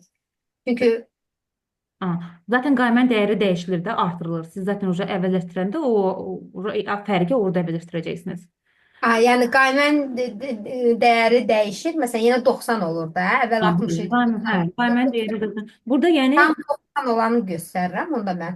bəli, yəni 90 olaraq. Burada yenə deyirəm, əgər vazvrat varsa və yaxud da artırılma varsa, əgər məbləğlər ödənilibsə, siz artıq ödəmişsinizsə məbləği, o zaman bəli, siz burada ödənilmiş məbləğ hissəsinə gedirsiniz. Yəni fikir versinizsə, bəyannamədə biz dövriyyə məbləğində heç bir dəyişiklik edə bilmirik. Çünki dövlətə yenə deyirəm, marağı olan hissə, yəni bizim ödənişlərimizdir, əvəzləşdirdiyimiz hissə. Yəni əgər biz heç bir qaymə üzrə ödəniş eləmiriksə, onun elə bir əhəmiyyəti yoxdur. Sizdə də yenə eyni qədər, əgər ödəniş eləmişsinizsə və dövriyyəniz artırılıbsa, artırılmasına görə o ödədiyiniz hissəni qeyd edirsiniz burada, ödənilmiş hissədə, ödənilmiş məbləğlərdə. Aha. Və qayməndə tam götürürük də 90. Bəli, qayməni tam. Baxmayaraq ki 60-dan əvvəl bir dəfə götürmüşdük də əvəzləşdirəndə keçən Amma ay. baxır da siz misal üçün 2 dəfə ödəniş eləmişsinizsə, birinci hissəni hansı ayda ödəmişsinizsə, o ayda əvəzləşdirməlisiniz. Yes, o aydındır. Orası aydındır bəli. Tak, okey. Bu hissə ilə bağlı yenə suallarımız var bizim? Yoxsa keçən növbəti hissələrə. Gəldik bizim əlavələrimizə. Deməli, əlavə 3-dən başlamaq istəyirəm. Ümumiyyətlə, əlavə 3 bizim dediyimiz kimi 18% dərəcə ilə cəlb edilən dövriyyəmizdir. 3 dənə sütundan ibarətdir. Gördüyünüz kimi. Burada ƏDV tutulan dövriyyə var və ƏDV tutulan əməliyyat sayılmayan dövriyyə barəsində məlumat var. Hətta bu dövriyyəni çox adam doldurmur. Heç bu haqda çoxunun məlumatı yoxdur, amma bu da bir o qədər də önəmli bir hissədir. Amma bura keçmədən öncə buradan keçmək istəyirəm. Ümumiyyətlə, bizim təqdim edilməmiz göstərir ki, işlər və xidmətlərə görə bölünür 2 yerə. 301.1 bu malların təqdim edilməsidir. 301.2 bu isə satış və xidmətin təqdim edilməsidir. İşlərin görülməsi, xidmətlərin göstərilməsi. Əslində bunlarda ilk hissə bir-birinə bənzəyir, amma müəyyən bir fərqlilik var. Məsələn, malların təqdim edilməsindən gəlir, özü bölünür. Bir neçə hissə, bayaqlar dediyimiz kimi bizdə barter əməliyyatı vergi tutum obyekti sayılır. Misal üçün biz barter elədiyimiz halda biz bazar dəyərini əsas tuturuq. Misal üçün mənim maşınım var, sənin də maşının var və yaxud da davay mən 100 minlik Range Rover'imi sənin 100 minlik ofisdə dəyişir. Tutaq ki, elə bir məsələ ola bilər. Yəni mən artıq nə zaman ki öz nəqliyyat vasitəmi verirəmsə, o təqdim etməyə qeyd edilir mənim nəqliyyat vasitəmin dəyəri. Nə zaman ki qarşı tərəf mənə ofisi verdiyim maşının qarşılığında verirsə, o daxil olmuş məbləğdə qeyd ediləcək. Sonra haqqı ödənilməklə və əvəzsiz qaydada öz işçilərinə və digər şəxslərə mal verilməsi. Yəni hədiyyələr yadındadır və yaxud da haqqı ödənilməklə. Ola bilər ki, siz işçilərinizə İşçilər sizə ödəniş eləyib və onun qarşılığında siz ona hər hansısa mal verirsiniz. Daha sonra girov əmlakların təqdim edilməsi bu banklarda olur. Daha çox vaxt ki, girov əmlakı görə götürəndən sonra onların təqdim edilməsi vergiyə cəlb edilir. Əmək haqqının əvəzinə təqdim edilmiş mallar, ümumiyyətcə Əmək Məcəlləsinin qanunlarına əsasən biz yalnız əmək haqqının 20% miqdarında natural qaydada ödəyə bilərik. Misal üçün, tutaq ki, bizim bir istehsal zavodumuz var və tutaq ki, kərə yağı istehsal edirik və bizim işçimiz gəlir deyir ki, mənim maaşımın yerinə mənə tutaq ki, kərə yağı ver. Biz yalnız onun əmək haqqının 20% miqdarında ona nə verə bilərik? Bizim natural qaydada məhsulumuzu verə bilərik. Təqdim etməni nə zaman bizim işçiyə o məhsulu verirsə həmin aya salırıq. Pul isə daxil olmuş məbləği nə zaman qeyd edirik? Nə zaman ki, əmək haqqı hesablanılır. Hesablanan ayda daxil olmuş məbləğ kimi biz onu qeyd edirik. Agent vasitəsilə təqdim edilmiş mallar üzrə gəlirlər. Ümumiyyətlə, agent vasitəsilə biz agent və belə deyək də, agentə bizim mallarımızın mülkiyyət hüququ keçmədən onun satışını həyata keçirdir. Yəni biz sadəcə ona göstərdiyi xidmətə görə mükafat veririk, amma agent vasitəsilə təqdim edilmiş mallar üzrə bizim qaymələrimiz də var. Siz bilirsiniz ki, ayrıca bir qaymə var ki, agentdə biz mal satanda onun ayrı qayməsi var. Agent bizə misal üçün qaymə vurur mükafatına görə və burada biz agent nə zaman ki malı satır, biz onu təqdim edilmiş mala qeyd edirik və agentə nə zaman ki onun satdığı müştərilərdən pul gəlirsə, o daxil olmuş məbləğ kimi hesab edilir. Çünki agentə pul daxil olduğu anda o bizə onu köçürməlidir. Köçürmək hüququna malikdir. Və daha sonra müstəqil ədəbi ödəyicisi oldu struktur bölmələri arasında təqdim edilmiş mallar. Bu misal üçün bir müəssisənin alt strukturları var və öz aralarında onlar özlərinə təqdim etməni həyata keçirilirsə, o zaman o da 301.4-cü sətirdə qeyd edilir. Və görürsünüz ki, bundan əlavə əgər başqa mal satışımız varsa, bu digər malların təqdim edilməsi üzrə əməliyyatlarda qeyd ediləcək. Təqdim edilmiş mal adətən biz 301.7-ni doldururuq. Və burada daxil olmuş məbləğ. Deməli, təqdim edilmiş mal, iş və xidmətlərin dəyəri bizim satışımızdır. Ümumiyyətlə, bizdə satış bir neçə formada ola bilər. Məsəl üçün, topdan ticarət isə elektron qaymə əsasındadır. Pərakəndə ticarət isə burada nəzarət kassa aparatı vasitəsindədir və mədaxil qəbzləri əsasındadır. Yəni, biz burada təqdim edilmiş mallar satışımızı göstəririk və aşağıda da açıqlamasını göstəririk ki, bu satışımızı bölürük də. Yəni, əgər hər bir neçə fəaliyyətlə məşğul olsa, həm pərakəndə, həm topdandan, biz artıq göstəririk ki, neçəsi pərakəndə, neçəsi topdandandır. Neçəsi elektron ticarət adətən banklar tərəfindən də olur ki, banklar göstərirlər o hissəni. Daha sonra bizdə görürsünüz ki, 301.7-ci hissədən sonra gəlir tamamilə fərqli ödənişlərin alınma qaydaları gəlir də. Yəni, burada deməli görürsünüz ki, digər malların təqdim edilməsi üzrə əməliyyatlar keçdikdən sonra gəlir təqdim ediləcək malların hesabına əvvəlcədən alınmış avanslar.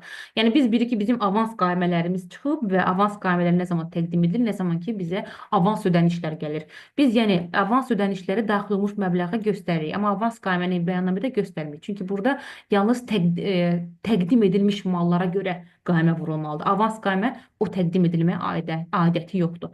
Yəni, təqdim edilmə satışdır, bizim normal qayməmizdir. Ona görə, əgər bizə avans gəlsə, biz daxil olmuş məbləğdə göstəririk onu. Tutaq ki, bizə dekabrda 10.000 manat avans gəlib. 10.000 manat avans gəlib, biz onu göstəririk. Harada? 301.1.8-ci sütunda. Amma bu avansa görə qayməni növbəti ayda kəsiriksə, tutaq ki, yanvarda 2025-ci ildə, bu 10.000-i mən burada qeyd edəcəm. Yəni, o avans bağlanmalıdır. Yəni, avans hissəsi yazıda saxlayın. Əlavə dəyər vergi bəyannaməsində ən önəmli hissələrdən biridir. Bir avansdır, bir də debitor borclanma hissəsi. Nəyə görə? Çünki mənfəətdə ən çox uyğunsuzluqlar bununla bağlı çıxır ki, tutaq ki, biz ədəbi bəyannamələrdə avans hissəsini qeyd ediriksə, tutaq ki, hansı sətirdir? 301.1.8-ci sətir. Bizdə mənfəət vergi bəyannaməsində də alınmış avanslar və verilmiş avanslar hissəsi də alınmış avanslar toyuz. Alınmış avanslar hissəsi əlavə dəyər vergi bəyannamələrimizlə uyğunlaşmalıdır. Ona görə biz tutaq ki, dekabrda pul gəlibsə avans olaraq biz daxil olmuş məbləğdə göstəririk, amma bu avansa görə biz qayməni kəsiriksə yanvarda biz artıq eyni sətirdə onu təqdim etmədə ayırırıq. Yəni ki, ümumi təqdim etmədən yazmırıq, ayırırıq. Daha sonra daşınan və daşınmaz əmlakın təqdim edilməsindən gəlirlərimiz, yəni nəqliyyat vasitələrimiz və yaxud da satırıq, gəliri əldə edirik və yaxud da daşınmaz əmlak satırıq, əldə edirik. Mallar təqdim edildikdən sonra verilmiş borclar və mallar təqdim edilənədək verilmiş borclar. Bu nə deməkdir? Tutaq ki, biz borca pul almışıq kimdənsə, borca pul almışıq, amma hələ ki bilmirik də hansısa bir şirkətdən və yaxud da adətən vergi ödəyicilərdən, hər hansı bir vergi ödəyicindən biz borca pul almışıqsa və sadəcə borcu prosta pul şəkildə almışıq da, yəni bizim heç bir fikrimiz yoxdur ki, biz gələcəkdə bu pul qarşılığında buna mal təqdim eləyərək yaxud da xidmət göstərərək. Düzdürmü? Əgər biz pul almışıqsa və sonraki müddətdə biz ona həmin aldığımız pula görə, tutaq ki, biz noyabrda pul almışıq borca, bir 10 min manat, amma dekabrda qərara veririk, razılaşırıq ki, gəl mən sənə o aldığım borca görə, 10 min manat borca görə sənə mal satım.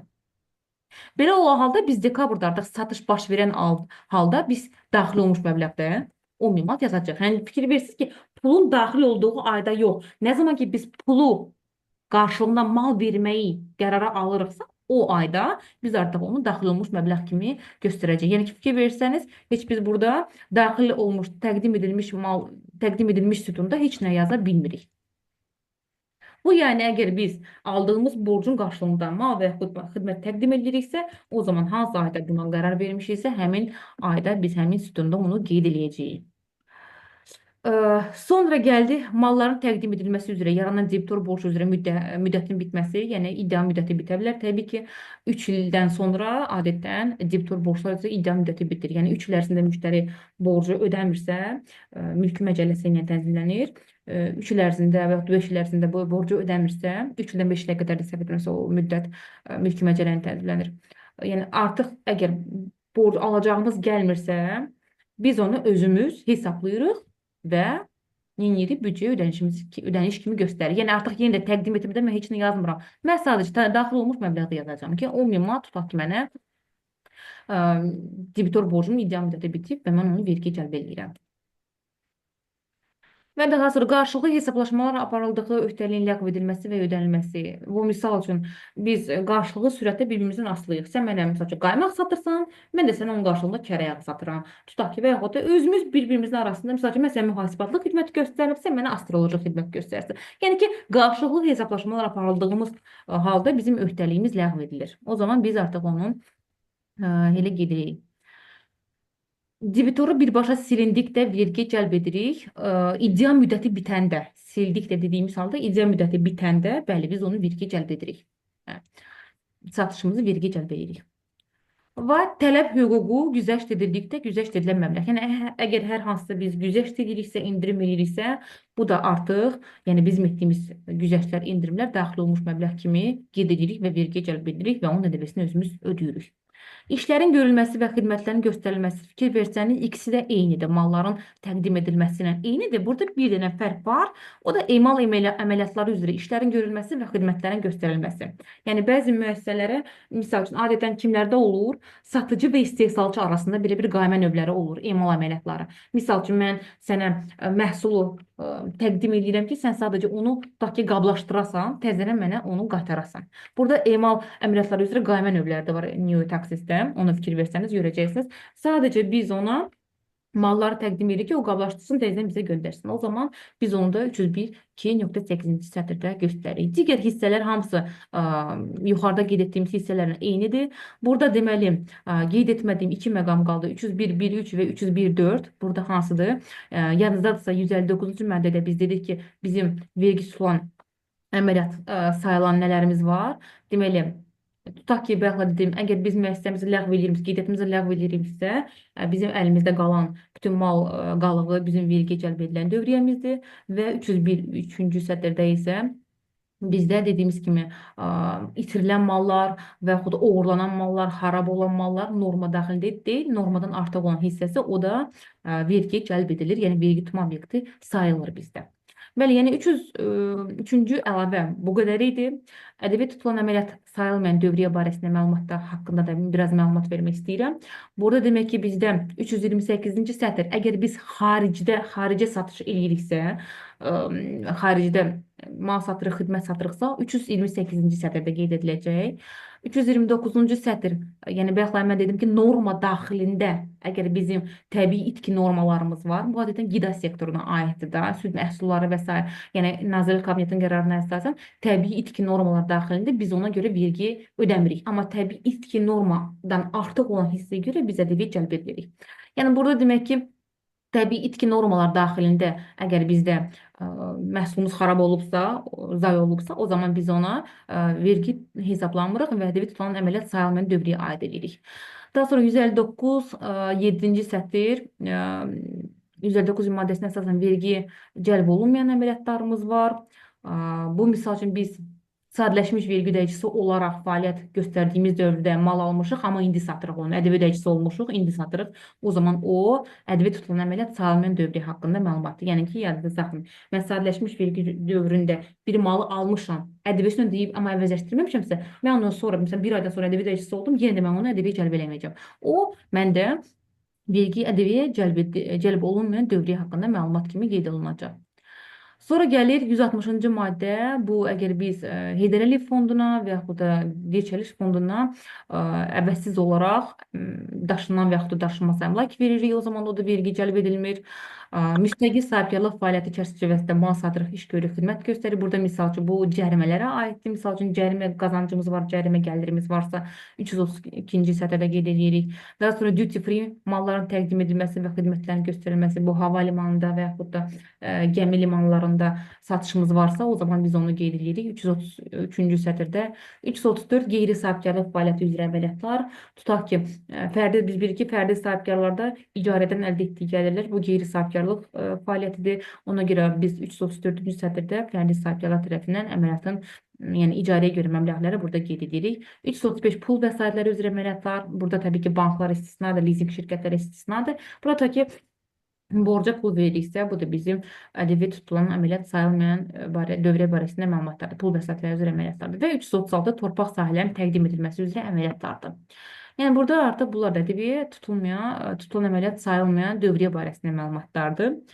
Gəlir bizdə əlavə 4, əlavə 5. Ümumiyyətlə yadınızda saxlayın. Əlavə 4, əlavə dəyəri vergisindən 0 dərəcə ilə tutulan dövriyyə barəsində məlumatdır. Bu 165-ci maddə ilə tənzimlənir. Əlavə 5 isə 164-cü maddə ilə tənzimlənir. Yəni müəyyən fəaliyyətlə məşğul olan siyahı var ki, onlar ƏDV-dən azaddılar. Yəni burada artıq biz həmin fəaliyyətlərlə məşğul olanları əlavə 5-də dolduracaq. Yəni onların satışı, onlardan gələn pullar. Və əlavə dəyər vergi 0 dərəcə ilə tutulan dövriyyə barəsində məlumatda əlavə 4. Bəzən biz bunu doldurduğumuz halda əlavə 8-də doldurmalıyıq.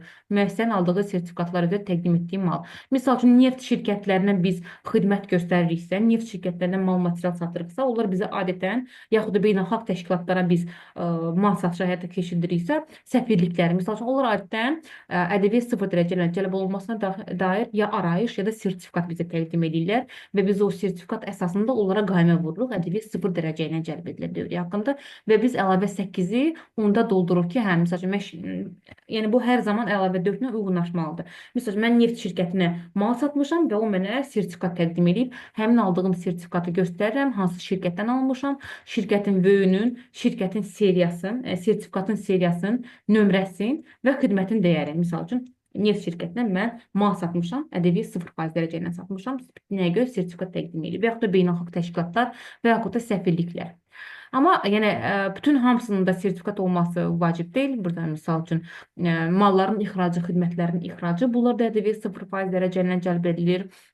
Ona görə, yəni o deməkdir ki, bütün hamısının sertifikatı olmalıdır.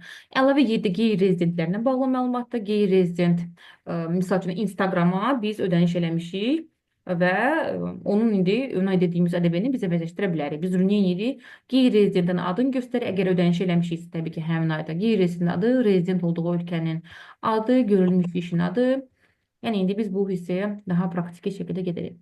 Əlavə 4 və 5 üçün xidmət yoxsa hər dəfə bəyannamə təqdim edəndə boş saxlayırıq və ya 0 daxil edirik. Yox, 0 daxil etməyə ehtiyac yoxdur. Bəli, boş saxlayırıq. Yəni əgər heç bir dövriyyəmiz yoxdursa, əlavə 4 və 5 ilə bağlı, biz sadəcə burada ümumi məlumatlardan neçə dənə əlavə dolduruqsa, onları qeyd edirik. Əlavə 10 ümumiyyətcə deaktivdir. Əlavə 9 obyektlərimiz barəsində məlumatdır. Əgər bizim birdən çox obyektimiz varsa, biz obyektlərimiz haqqında məlumatları burada göstəririk. Təbii ki, bütün obyektləri biz vergi orqanında qeydiyyatdan keçiririk və ondan sonra biz obyektləri göstəririk ki, mənim neçə dənə obyektim var, obyektimin əsas sahəsi, əlavə sahəsi, obyekti işləyən işçilərin sayı və obyekt üzrə nə qədər satışım olub və o satışa görə nə qədər pulum gəlir. Və əlavə 1 gömrük bəyannamələri və əlavə 2 bizim kənd təsərrüfatı məhsullarının satışı ilə məşğul olan şəxsi vergi ödəyicilər tərəfindən. Bu əlavə ki, marketlər tərəfindən doldurulan hissədir. Yəni çünki marketlər kənd təsərrüfatı məhsullarının satışı ilə məşğul olur. Bravo, Rahat Market, Araz Market, bunlar hamısı bunu doldururlar. İndi qısa məlumat da olsa sizə verdiyim ƏDV bəyannaməsi ilə bağlı, nə qədər qısa olsa 1 saat 24 dəqiqə və keçirik biz nümunəyə. Keçək nümunəyə və nümunə əsasında başlayaq öz əlavə dəyər vergi bəyannaməmizi doldurmağa. Deməli, əlavə dəyər vergi bəyannaməsi aylıq təqdim edilən hesabat və biz 12-ci ayın hesabatını təqdim edəcəyik. Bizim deməli, ümumiyyətcə yadınızda saxlayın ki, əlavə dəyər vergi bəyannaməsini hazırlayanda bayaqlar sizə nə dedim? ƏDV nədir? Təqdim edilən dövriyyə ilə əvəzləşdirən dövriyyə arasındakı fərqdir. Yəni təqdim edilən bizim satışlarımızdır, əvəzləşdirən isə bizim alışlarımızdır. Yəni biz ƏDV-də həm satışlarımızı, həm alışlarımızı göstərəcəyik. Bizim satışlarımız 3 formada rəsmiləşdirilə bilər.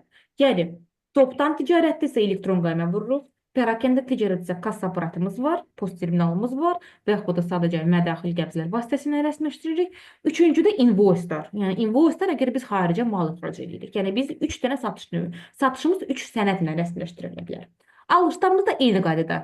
Misal üçün biz indi alışlarımız deməli elektron qayma əsasında biz alışlarımızı göstəririk və nə ilə ithal, yük gömrük bəyannamə əsasında əgər biz ithal etmişsə alışlarımızı elə göstəririk. Yəni burada nəqd alışlarda orada biz nəqd alışlarla bağlı heç bir əməliyyatlar qeyd eləmirik. Biz artıq bu məlumatları birinci, ümumiyyətlə bəyannaməni hazırlayanda alışlar və satışları toplayırsınız. Gördüyünüz kimi bizdə göndərilənlər var. Bizdə topdan ticarətdir, pərakəndə ticarət olsaydı kassa aparatımızla bağlı məlumatlar olardı. Topdan ticarətdir. Daha sonra bizim YGB-lərimiz var. Bu demək ki, bizim idxalımız var. Daha sonra bizim gələn qaymələrimiz var. Bu demək ki, alışlarımız var. Və bizim qeyri-rezidentlə də dövriyyəmiz var. Bu qeyri-rezidentlə də olan dövriyyəyə baxacağıq. Yəni belə çıxır ki, biz neçədən əlavə dolduracaq? Deməli, baxırıq ki, satışlarımız var. ƏDV-dən azad, ƏDV 18% dərəcəli və ƏDV 0% dərəcəli. Deməli, nəqd 3 dənə satışımız var. Amma birinci baxaqda, yəni hamısı 12-ci aya düşürsə, bu demək ki, 3 dənə biz əlavə dolduracağıq. Baxırıq, deməli, dekabr ayına. Dekabrda deməli bizdə 0 var, 18 var, azad var. Okey, 3 dənə əlavə buradan doldurulur. Yəni təqdim etmə varsa, əlavə 3, 4, 5 doldurulur. Daha sonra baxaq ki, əvəzləşməmiz varmı bizim? Əlavə bir deməli gələnlər hissəsində ümumiyyətlə əvəzləşməyə hüquq verən sənəd elektron qaymə gömrük bəyannaməsidir. Əgər biz avans şəklində ödəniş ediriksə hər hansısa bir şirkətə, yəni qaymə olmadan biz onu əvəzləşdirə bilmirik.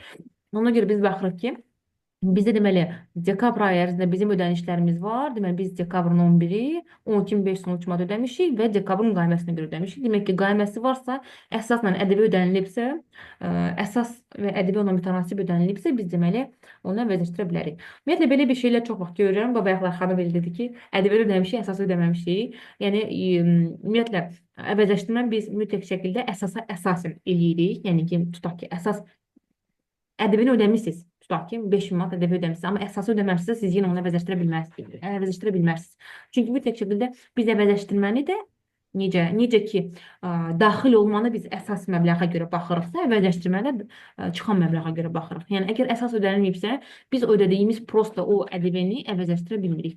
Nəyə görə biz çox vaxtı müştərilər arasında vergidən yayma halları deyil də, belə bir spekulyasiyalar olub da. Necə? Tutaq ki, şirkətlər var, dost şirkətləri, tanışlardılar. Məsələn, deyir ki, mənə ƏDV göndərə bilərsən mi? Mən tutaq ki, bu tarixdən mənim mal idxalım var, mənə bir dənə ƏDV göndər, mən bir dənə onu oradan ödəyim, sonra sənə belə nəqd ödəyərəm və ya da sonra sənə ƏDV-m gələndə qaytararam. Yəni, elə hallar çox baş verir. Ona görə adətən elə avans kimi ödəyirlər, təzədən göstərib ödəyiş kimi geri qaytarırlar. Ona görə biz əvəzləşməni elə əsas məbləğə görə baxırıq. Yəni, əsas məbləğ ödənilibsə, tutaq ki, ola bilər ki, 5000 siz əsas məbləğ ödəmişsiniz, amma 900 manat ƏDV ödəməmişsiniz. Yenə də siz əvəzləşməni 5000-ə görə baxacaqsınız da, yəni 900 manata görə deyil. Amma əvəzləşmə təbii ki, əsas və ona mütənasib şəkildə ƏDV ödənilməlidir ki, baş versin. Tak, deməli, əvəzləşməmiz var, qeyri-rezidentlə bağlı alışımız və satışımız var. Deməli, qeyri-rezidentdə satışlarımız, ümumiyyətlə, xarici satışlarımız, xarici ixracımız, malların ixracı, xidmətin ixracı bu ƏDV 0% dərəcələ cəlb edilir. Ona görə bu əlavə 4-də doldurulacaq. Əlavə 7-də isə bizim qeyri-rezidentdə alışlarımız qeyd olunacaq. Yalnız o halda ki, ödəniş edilib. Görürsünüz ki, biz dekabrda ödəmişik qeyri-rezidentdə ödənişləri. Ona görə biz əlavə 7-ni dolduracağıq. Amma təqdim etməni biz harada yazırıq? Təqdim etməni burada. Deməli, qeyri-rezidentdən alışımız varsa, biz onu 307-ci sətirdə göstəririk. 306-cı sətir, 306.1-də bu hissədə. Amma ona görə qeyri-rezidentdə alışlara görə ödəniş eləmişsə, əlavə 7-də. Və idxalımız da var bizim, YGB-ləri çıxartmışıq. YGB-ləri e-kastıqdan çıxardırıq. Onlar hardan göstərilir? Bizdə əlavə 1-də göstərilir. Deməli, burada Məsələ nədən ibarətdir? Birinci gəlin göndərilənlərdən başlayaq. Göndərilənlər, yəni bizim satışlarımızdır. Görürük ki, burada ümumiyyətlə bizdə təqdim etməmizə baxırıq. Və burada bizdə vazvrat da var. Buna da diqqət edirik. Vazvrat varsa, o demək ki, dəqiqləşdirilmiş hissə var. Avansımız da var. Və sair və ilaxır. Deməli, birinci biz əlavə 3-ü dolduraq. Əlavə 3 bizim 18% dərəcələ cəlb edilən dövriyyəmizdir. Deməli, burada biz ümumiyyətlə təqdim etmədirsə, biz baxırıq satışlarımıza. Yəni, satışlarımız, yəni bizim dekabr ayı ərzində nə qədər satış eləmişik. Baxırıq ki, dekabr ayının qaymələrinə. Dekabr ayına nə qədər qayma vurmuşsa, o bizim satışımızda. Və burada seçirik sırf 18% dərəcə ilə cəlb edilən dövriyyəni. Deməli, baxırıq ki, 17.215 manatlıq satışımız olub, amma burada bizim vazvratımız da var. Bunu mən hər zaman mənfi ilə qeyd edirəm ki, özümün də gözümə çarpsın və qırmızı ilə də hər zaman qeyd edirəm. Ona görə bunu mən nəzərə almayacağam. Bu mənfini, bunu çıxıram buradan. Deməli, mənim satışım olub, deməli, dekabrda 25.240 manat. Və baxıram ki, burada 25.240 manatlıq qaymə vurmuşam, kəsmişəm, belə deyək, satışım olub. Amma baxıram ki, görürsünüz, mən burada özümdə qeyd eləmişəm yaşılla. Ki, bu iki qaymənin ödənişi məndə nə vaxt gəlib? Noyabrın 31-i və noyabrın 7-si. Bu deməkdir ki, məndə bu qaymələrə görə ötən hesabat dövründə, noyabr hesabat dövründə avans gəlib. Deməli, mən bunları ayıracağım. Bəxla nə demişdim? Avansa görə gələn kəsdiyim qaymələri ümumi qaymələrdən ayırıram. Deməli, mən əlavə 3-də nə qeyd edəcəm? Qeyd edirəm. 11.360 manat mənim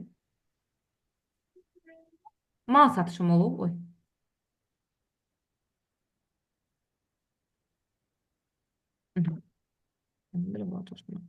Deməli, mənim, dekabr ayı ərzində 11.360 manat mal satışım olub. Mən onu yazacağım. Digər malların təqdim edilməsi üzrə satışlara 11.360 manat. Yerdə qalan iki qayməni, bunların ödənişi axı gəlib noyabrda avans şəklində.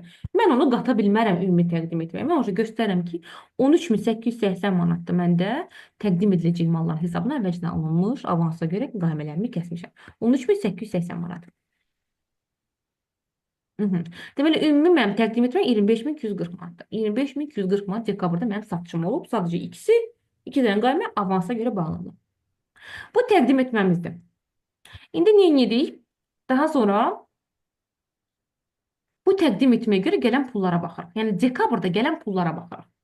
Deməli, dekabrda gələn pullar, təbii ki, mən bunlarımızı bankdan yığıram. Sizə də tövsiyə edirəm ki, ümumiyyətlə, mühasib hər zaman işini səliqəli, səhmanlı görməlidir. Yəni ki, harada disiplin yoxdur, səliqə, səhman yoxdur, orada hər zaman xaos olacaq, səhv olacaq.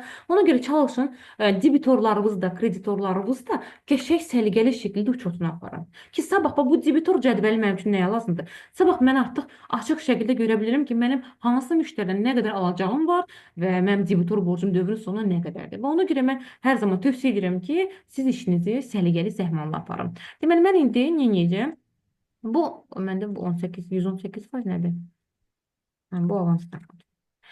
Deməli, baxıram ki, məndə dekabrda nə qədər pul gəlib. İndi ödəniş hissəsinə baxıram. Deməli, bu tərəf satış hissəsi idi, təqdim etmə hissəsi idi. Sağ tərəf isə məndə gələn ödənişlərdir.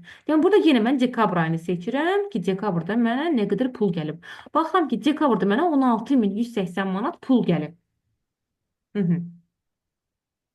Amma bunun 0% də var, azad da var. Bunları çıxardıram buradan. Mənə ancaq 18%. Üçüncü əlavəni doldururam mənə. Ona görə mənə ancaq 18% edəcək lazımdır. Hə, baxıram ki, burada mənə ödənişlərim gəlib 14.600 manat, amma bunun 3.500 manatı nədir? Avansdır. Deməli, biz bu 3.500 manatı yenə ayırırıq. Avans gələn pulları ayırırıq. Avansa görə təqdim edilən kəsilən qaymələri ayırırıq. Deməli, göstərdik ki, məndə burada 11.100 manat pul gəlib təqdim etdiyim qaymələrə görə. Bu 11.100 manatı qeyd edəcəm digər malların təqdim edilməsi üzrə əməliyyatların yanında. 11.100 manat. Avansı isə 3.500 manatı ayrıca qeyd edəcəm. Ha, burada 3.500 manatı da təqdim edəcək malların hesabına əvvəlcədən alınmış avanslar. 14.600 manat da məndə gələn pul. Yəni, vergi məcəlləsinə əsasən aldığımız avanslar da bizim üçün vergi tutma obyekti hesab edilir. Deməli, əlavə 3 ilə işimi bitirdim. Düzdürmü? Keçirəm bizim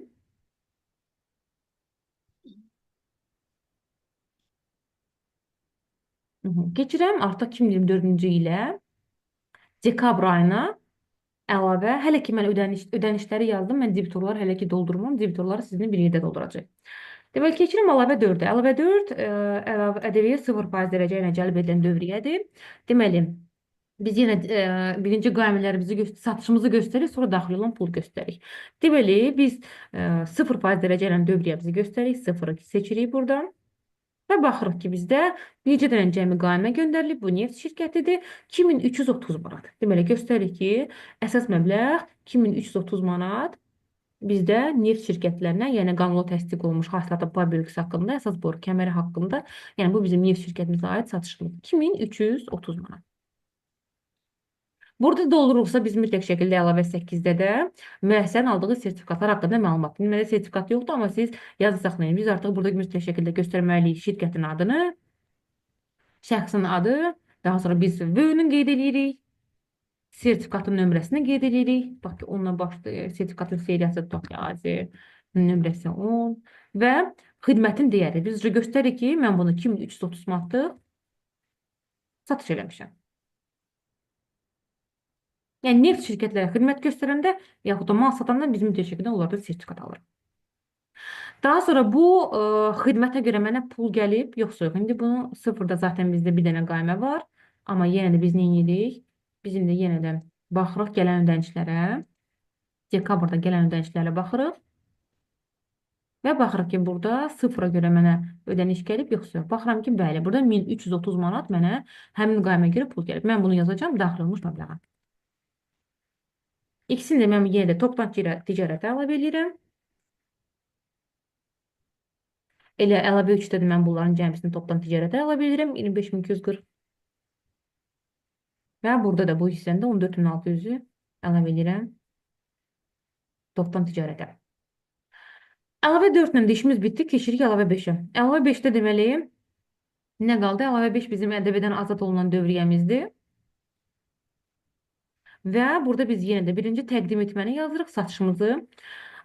Baxırıq, deməli, ƏDV-dən azad olunan dövriyyəmizi seçirik və baxırıq ki, məndə deməli 2 dənə qaymə, 3 dənə qayməmiz var. Biri 2019-cu ildə göndərilib, biri noyabrda, biri dekabrda. Bizi maraqlandıran cəmi və bir dənə bu qaymədir. Dekabrın 13-ü 500 manat satışımız olub. Deməli, biz bunu artıq müəyyən hissəsində qeyd edirik. Hansı fəaliyyətə uyğun olaraq mən indi bunu qeyd ediləcəm. Təqdim edilmiş iş və malın və xidmətlərindəyir və baxıram günə həmin satışa görə mənə pul gəlib, yoxsa yox. Bəli, gəlib 250 manat pul mənə gəlib həmin qayməyə görə. Yenə də bunlardan hamısı mənim topdan ticarətimdir. 500 manat və 250 manat. Daha sonra bunları qeyd etdikdən sonra, hamısını qeyd etdikdən sonra yenə yoxlayıram mənə nə qədər pul gəldiyini. Hər zaman bax, ümumiyyətlə mən ƏDV bəyannamələri necə doldururam? 10 dəqiqə, maksimum 5 dəqiqə, çox tez, əl öyrəşibdir. Yəni, datalar sizdə varsa, gündəlik olaraq siz məlumatları yığırsınızsa cədvəllərə, sizin əlavə dəyər vergi bəyannaməsi çox tez dolduracaqsınız. 10 dəqiqə, maksimum 15 dəqiqə, biraz debitor hissəsi müştəri çox olanda, biraz vaxtı orada öldürürsünüz ki, yoxlama. Yəni, bəyannaməni hazırlamaq asandır. Əsas iş onu yoxlamaqdır. Ona görə bir dənə rəqəmi yazanda bir 10 dəfə çalışın onu yoxlayın. Ki, yəni rəqəmləriniz düz olmalıdır. Və baxırıq ki, mənə deməli, dekabr ayında 16180 manat pul gəlib və özümüzdə yoxlayırıq. Deməli, 500 manat buradan gəlib. Daha sonra nə qədər gəlib? Əlavə 4-də baxıram ki, mənə 2330 manat gəlib. Və baxıram ki, əlavə 3-də mənə gəlib nə qədər pul? 14600 manat. Və baxıram ki, burada deməli, 16430 manat. Deməli, mən 16430 manat, həm plus avans da gəlir, avans da göstərik də, biz düzdür. Və ona görə bizdə nə isə, onu da qeyd etməmişik ki, məndə səhv gəlir. 16430 manat məndə gəldi. Amma nə isə səhv yazmışım, onda belə çıxır. Orada bayaqkində 1300 idi, 1030 kimi qeyd elədiniz, siz deyəsən onu. 330. Mən burada 1300-dür. 1330-dur buradadır, hə. Əlavə 5-də 250. Hə, vəsə düzdür. 16180 təbəqlə hesabladım. Bəli, vəsə yoxladım ki, gələn pul məndə düzdür. İndi satışımızı da yoxlayırıq. Satışımız da eynidirsə, vəsə demək ki, əlavələrimiz düzgün doldurulub. Demək, satışımız da biz yenə də 2024-cü ili seçirik, dekabr ayını seçirik və toplam hamısını bir yerdə hesablayırıq. Bir dənə bu minusu çıxardırıq burada qaytarmanı və baxırıq ki, məndə satışı bu olub 28070 manat. Deməli 28.070 manat satışımızdan çıxıram 500 manat bizdə əlavə 5-də azad olunan 2330 manat. 0 dərəcə ilə və 25.240 manat deməli düzdür. Все, yəni ki, əlavələrimiz düzdürsə, biz artıq rahat şəkildə əlavə 8-imizdə də doldurmuşuq bizim müəssisədən aldığımız sertifikatlı hissəsini. Biz deməli nəyə hansı hissəyə keçirik? Bunlar doldurduqdan biz rahat keçə bilərik bizim debitor borclar hissəsinə. Yəni ən çətin, ən belə qəribə olan hissələrdir ki, ən çox başımı mənə o zaman yorur ki, onları yoxlamaq, bir-bir hesablamaq və s. və baxır. Deməli bizdə burada 2014-cü və 19-cu il üzrə ümumiyyətlə bizdə göstərilir. Avansı nəzərə almasaq, yadda saxlayın. Nə avanslar, nə də ki debitor borclar, avansa görə kəsdiyimiz qaymələr, ümumiyyətlə avansla debitor borc heç bir zaman eyni yerdə ola bilməz. Nəyə görə? Debitor borc bizim alacaqlarımızdır, aktivlərimizdir, amma aldığımız avanslar bizim öhdəliklərimizdir. Ona görə aldığımız avanslar debitorlarda qeyd edilmir, aldığımız avansa görə də kəsdiyimiz qaymələrdir. Orada qeyd edilmir. Ona görə biz nə edəcəyik? Biz deməli bu iki dənə qayməni çıxırıq, avans qayməsini və debitorlar minus 350 manatı çıxırıq. 3500 manata çıxır, bunların hamısı çıxır. Birinci biz başlayaq 2019-cu ildən. Çünki bizdə baxır ki, 2019-cu ilin sonuna bizdə 4700 manat alacağımız var. Biz indi göstərməliyik ki, 2019-cu ilə qədər, yəni bu ikinci aşağı hissəsində göstərməliyik ki, mənim alacağım var.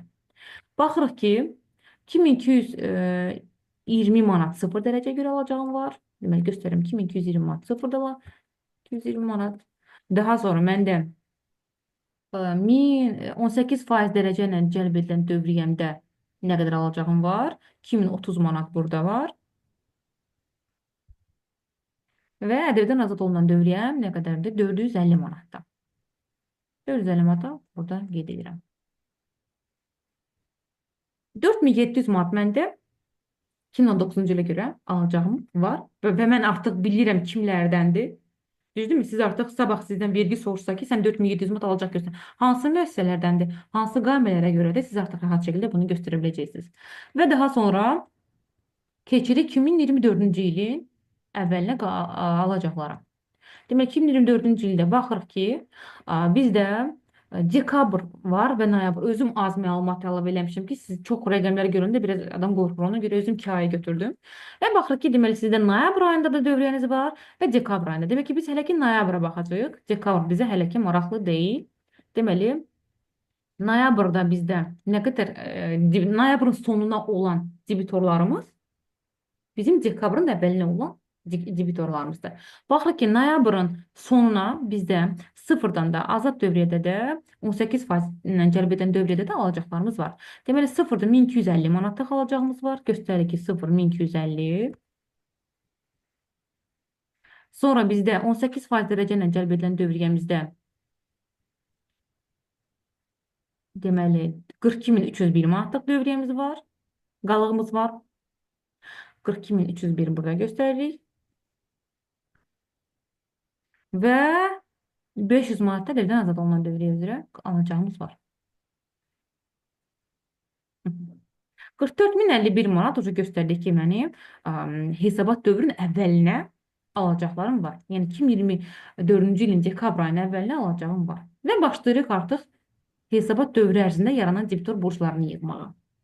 Hesabat dövrü ərzində yaranan debitor borcları biz əlavə 3-dən də yığa bilərik. Bayaqlar dediyim kimi, hesabat dövrü üzrə debitor borcu nə deməkdir?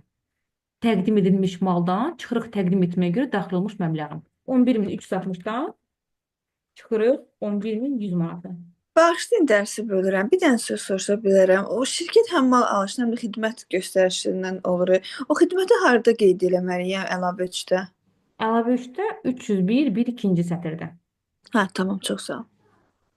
Deməli, hesabat dövrü üzrə yaranan debitor borc məbləği əlavə 1-dən doldururuq. Deməli, dediyim kimi, avanslara nəzərə almırıq. 301 bir 7-ci sətrə nəzərə alırıq. 11.360-dan, yəni satışımızdan çıxırıq 11.100. Bu eləcə 260 manat. Yəni, hesabat dövrü üzrə məndə 160 manat yaranan debitor borc məbləği var. 18% dərəcəli dövriyyədə. Yəni, 301 bir 7-ci sətri təqdim etmədən çıxıram daxil olan məbləği. Avanslara dəymirəm. Sonra gəlirəm əlavə 4-də. Əlavə 4-də eyni qayda ilə 2330-dan çıxıram 1330. Olacaq nə qədər? 1000 manat mənim ədəbiyyat 0 dərəcə ilə cəlb edilən dövriyəmdə debitor borc məbləğim yarandı. Eyni qaydada gəlirəm əlavə 5-ə. Əlavə 5-də 500 manatlıq satışım olub, 250 manata pul gəlib. Göstərim ki, 250 manat da məndə ədəbiyyatdan azal olunan əməliyyat üzrə alacağım yaranır. Yəni belə 45.561 manat mənim alacağım var. Amma unutmarıq ki, bizim vazvratımız da var. Vazvratımız nə qədərdir? 8025 manat mənim vazvratım olub. Hansı qayma üzrə? Baxırıq ki, elə ATS fidin yarısı bizə vazvrat olub. Demək, biz onu harda qeyd edəcəyik? Dəqiqləşdirən dövriyyədə qeyd edəcəyik. Dəqiqləşdirən dövriyyədə hansı hissədə qeyd edəcəyik biz onu? Azaldılan. Bəli, azaldılan dövriyyədə qeyd edəcəyik. Ödəniş edilməyib 8025 manat qeyd edirik ki, məndə dövriyyə məbləği azaldılıb.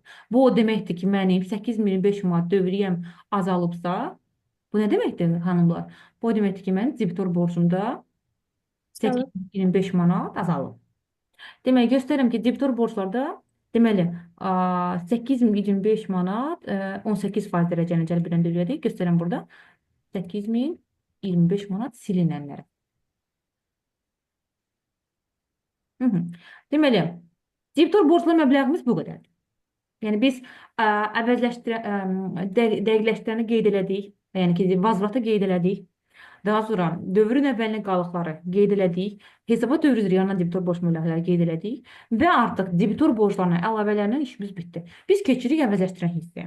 Əvəzləşdirən hissədə biz, yəni idxalımız da var və bizim yeni qaydada gələn qaymələrimiz də var. Və gələn qaymələrlə baxdıq ki, bizim bir dənə hətta ödənişimiz olub, əvəzləşdirən dövriyyəmiz var. 12513 manat 75 qəpik mənim aldığım elektron qaymə üzrə əvəzləşməm var. Belə bir hal ola bilər ki, siz bir qayməni bir neçə dəfə də ödəyə bilərsiniz. Məsəl üçün 1500 manatlıq qayməni 3 dəfə ödəyə bilərsiniz. Yəni siz onu 3 dəfə əvəzləşdirəcəksiniz. Və yaxud da ola bilər ki, sən noyabrın qayməsini dekabrda ödəyirsən. Onu nə vaxt əvəzləşdirəcəksən? Dekabrda. Yəni ödəniş edildiyi tarixdə. 12513 manat 75 qəpik biz yazırıq 308-ci sətirdə ödənilmiş məbləğ hissəsində. 12513 75. 12513 75 ödənilmiş məbləğ və əlavə dəyər vergi məbləği görürük ki, əvəzləşdirən 2252 manat 48 qəpikdir. Və gəlirik YGB-lərə. YGB-lər görürsünüz ki, bu eCustoms.gov.az-dan çıxılan bir cədvəldir. Ümumiyyətlə, YGB-lərdə belə bir nüans var ki, çox adam bu nüansı qarışdırır. YGB üzrə alınmış malın ədəbiyyətsiz dəyərini və mənfəət vergi bəyannaməsində malların dəyəri eyni şey deyil. Ayağınıza saxlayın. Nəyə görə? YGB üzrə alınmış malın ədəbiyyətsiz dəyəri gömrük tərəfindən hesaplanan statistik dəyərdir, çıxarılan orta statistik dəyərdir. Amma mənfəət vergi bəyannaməsində, yəni ki, bizdə hər zaman ədəbiyyata göstərilən mal qalığı ilə mənfəət vergi bəyannaməsində mal qalığı fərqli olacaq. Heç vaxt eyni şey ola bilməz. Nəyə görə? Çünki bizdə rüsumlar və əlavə dəyər vergisi gömrüyün hesabladığı statistik dəyərə əsasən hesablanır. Bizə tutaq ki, biz 500 manatlıq mal gətiririk, amma gömrük ona rüsumları 1000 manata görə hesablanır. Deyir ki, sənin malın 500 manatlıqdır, 1000 manatlıq. Tutaq ki, sənin malından bazarda 1000 manata gətirirlər. Mən onun rüsumlarını 1000 manata görə hesablayıram. Yəni gömrükdə bazar dəyəri deyə bir anlayış var və o gömrük rüsumları və vergiləri bazar dəyərinə əsasən hesablayır. Ona görə bizdə heç bir zaman əlavə birdə göstərdiyimiz mal qalığı İdxal olunan malların dəyəri mənfəətlə eyni olmayacaq. Çünki mənfəətdə biz malın dəyərini necə hesablayırıq? Invoice dəyəri plus gömrük rüsumları, idxal rüsumları və çatdırılma xərcləri. Amma burada biz artıq götürürük bizim bildiyimiz YGB-də, eCustoms-da göstərilən statistik dəyər. Deməli, eCustoms-dakı rəqəmləri biz əllə də yığa bilərik bura və yaxud da biz Excel vasitəsilə də bunu əlavə edə bilərik. Yəni ki, elə şirkətlər var ki, onlarda ayda idxal sayı 100-dən çox ola bilər, 50-dən çox ola bilər və onları bir-bir bura yığmaq biraz çətin olacaq və vaxt itkisi olacaq. Ona görə siz çox rahat bunu Excel formasında salıb çıxarda bilərsiniz. Misal üçün, görürsünüz ki, biz burada sətr kodu var. Bunu əlavə edirik. Deməli, sətr kodu. Tutaq ki, burada bir əlavə cədvəl yaradırıq. Tutaq ki, yazırıq sətr. Daha sonra burada tutaq ki, YGB-nin tarixi, deməli, YGB-nin tarixi, yəni Excel formasına gətirib, Excel formasına 2 dəqiqə onu oraya atacağıq. Sonra gəlir bizdə YGB-nin nömrəsi,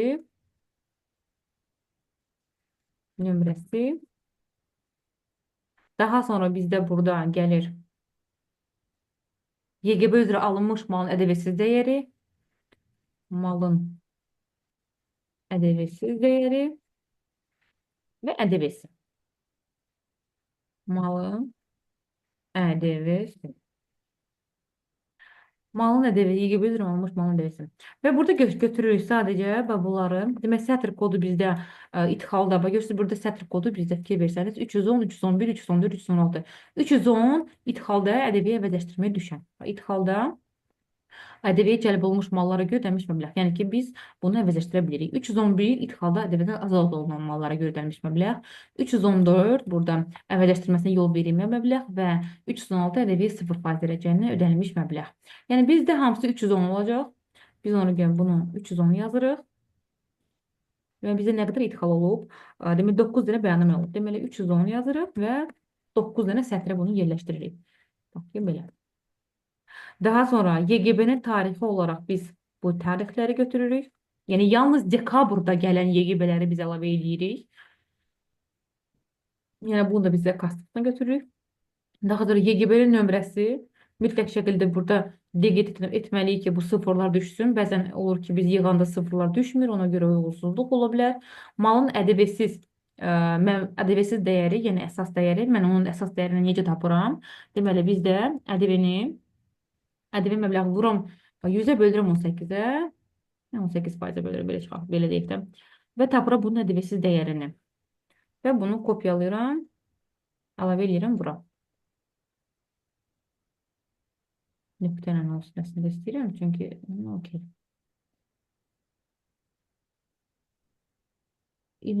Çox gəldi, hə, səhv gəldi deyəsən. Yox, hə, səhv gəldi. Hə, bunu bir daha belə eləyək.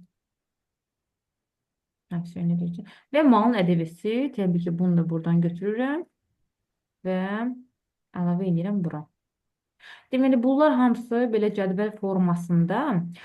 Mən ayrıca bir Excel cədvələ bunu atıram.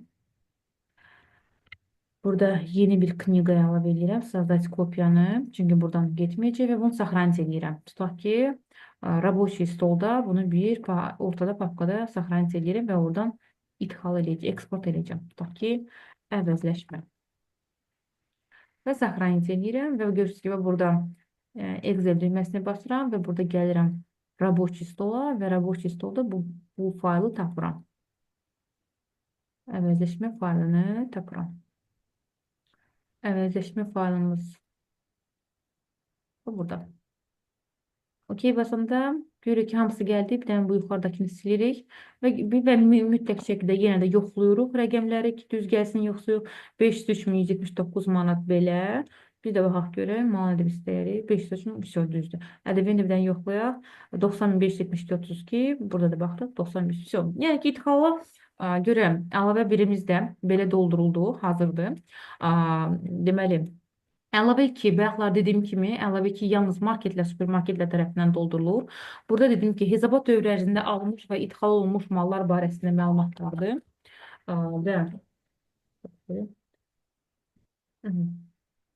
Və burada hesabat dövründə alınmış və idxal olunmuş mallar barəsində məlumatlarda biz tutaq ki, mal alırıqsa, kənd təsərrüfatı məhsulları alırıqsa, biz mütləq şəkildə alış sənədlərini göstərməliyik. Bu ya elektron qaymə ola bilər, ya YGB ola bilər. Artıq o sənədlər haqqında məlumatlar burada qeyd edirik.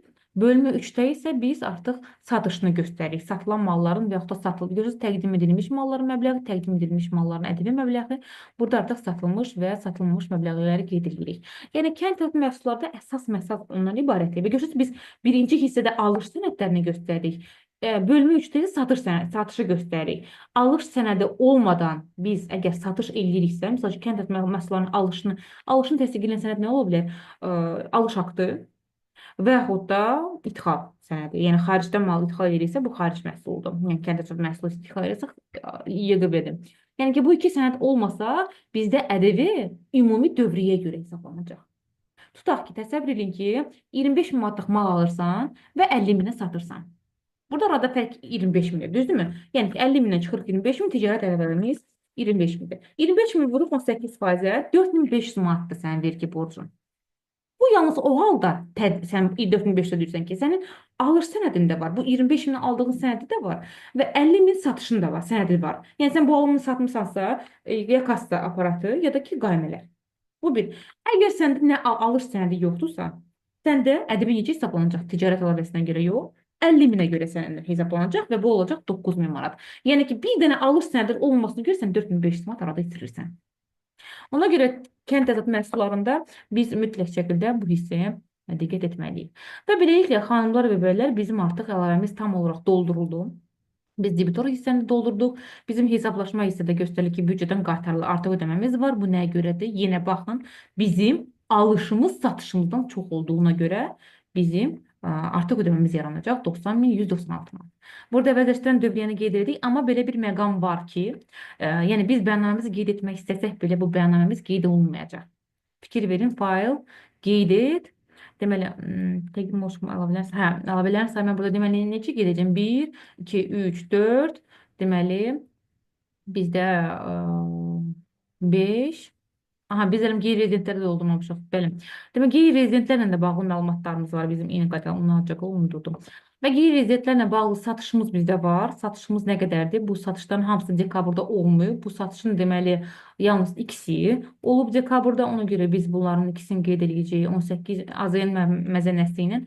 Belə bir məsələ var. Mən satışı eləyəndə təqdim etmə, burada məzənə söhbəti var. Bax, siz qeyri-rezidentlərlə ümumiyyətlə əməliyyatları icra edəndə məzənə fərqi sizdə hər zaman yaranacaq. Misal üçün, sən satışı eləmişsən, qaməni invoice kəsmirsən 15 dekabrda.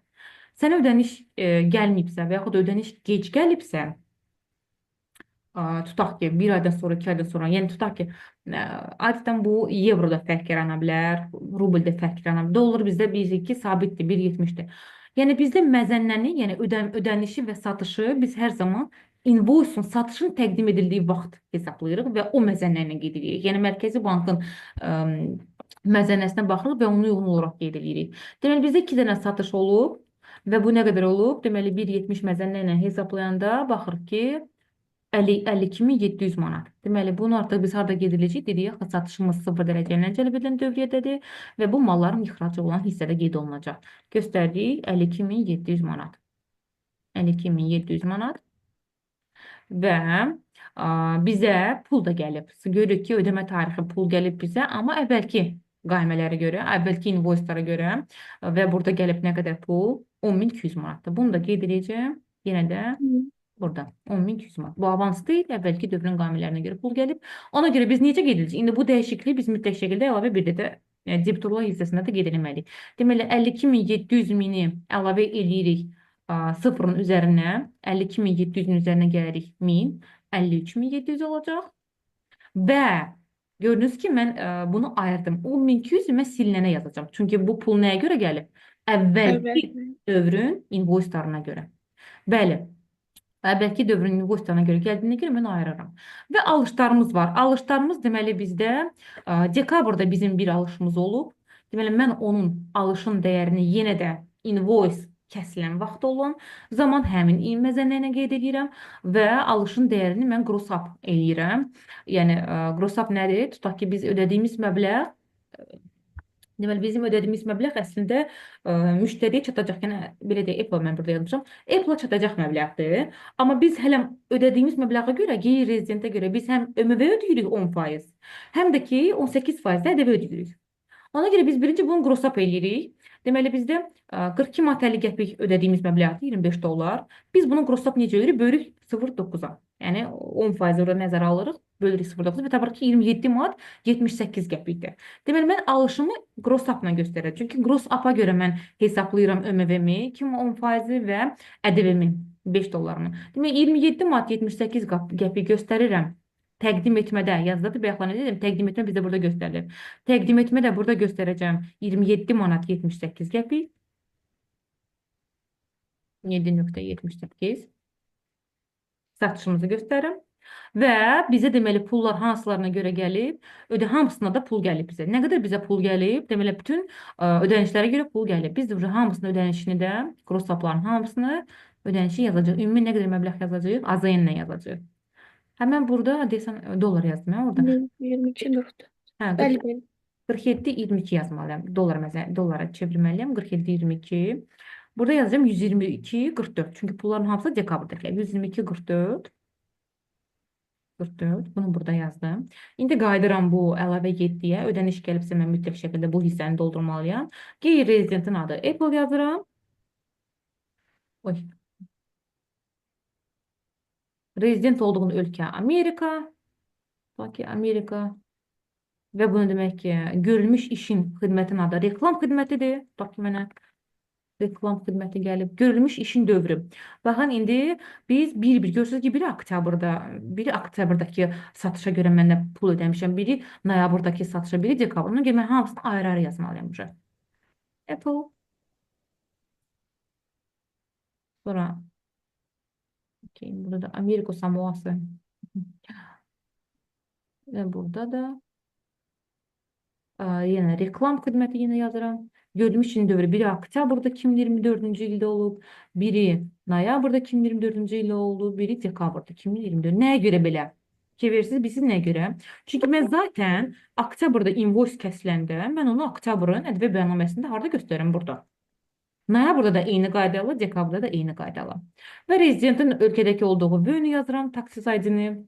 Yəni o artıq bizdə göstərilir çekdə. Ümumiyyətlə, indi sizdə bilmirəm necə, mən də məsələn Instagram ödəniş eləyəndə, məndə hər zaman kvitansiyaya gəlir mənim Outlook-uma. Outlook-uma yox, Outlook nə idi?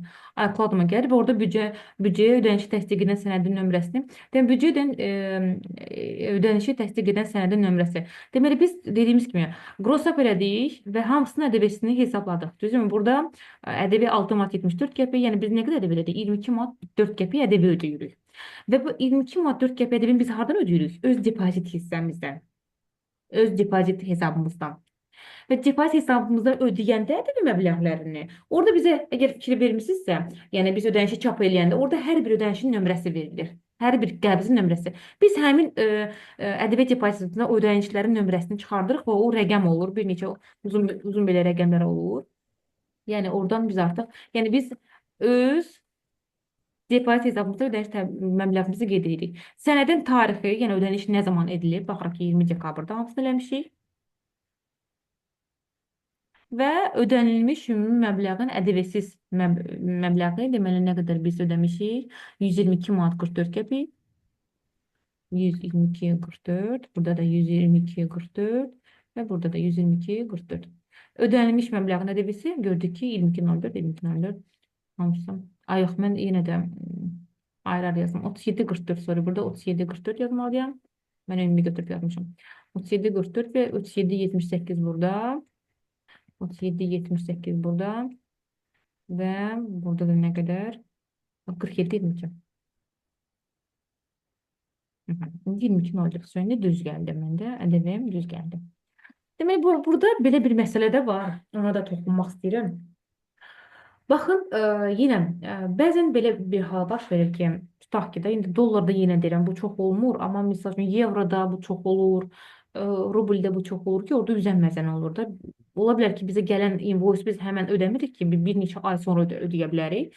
Belə bir məsələ ola bilər ki, biz misal üçün alanda, invoice alanda tutaq ki, evro 1.70 idi, amma indi ödəyəndə 1.80-dir. Ödənişimizi eləyəndə 1.80. Yəni göstərir ki, kurs qalxdı. Və belə çıxır ki, biz ödənişi çox ödəmişik və ədəbiyyəni də çox ödəməliyik də, düzdür? Yəni ki, məbləğ nə qədər çoxdur, ödədiyimiz ədəbi əvəzləşdirməli olan da məbləğimiz də daha çoxdur. Belə olan halda bizdə bəzən uyğunsuzluq gəlir. Biz daxil olmuş məbləği əgər ödədiyimiz tarixə qeyd etdiriksə məzənnə ilə, tövsiyə edirəm ki, təqdim edilmişi də eyni. Yəni ki, vergidə açıqlama verməliyik mütləq şəkildə ki, nəyə görə mən təqdim edilmişi ödədiyim məbləğin məzənnəsinə uyğun olaraq qeyd edirəm ki, yəni orada əvəzləşmədə itirməyim. Yenə deyim, əgər məbləğlər azsa, mən özüm bilmirəm də, əgər məbləğlər azsa, mən təqdim etdiyimin invoice-un məzənnəsinə uyğun təqdim edirəm ki, düzü budur əslində.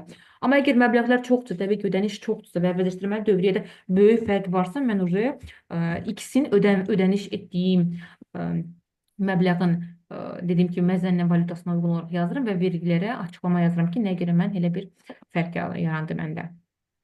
Və deməli, bizdə nə qədər əlavə oldu? 1, 2, 3, 4, 5, 6. 6 dənə əlavəmiz oldu. Düzdürmü?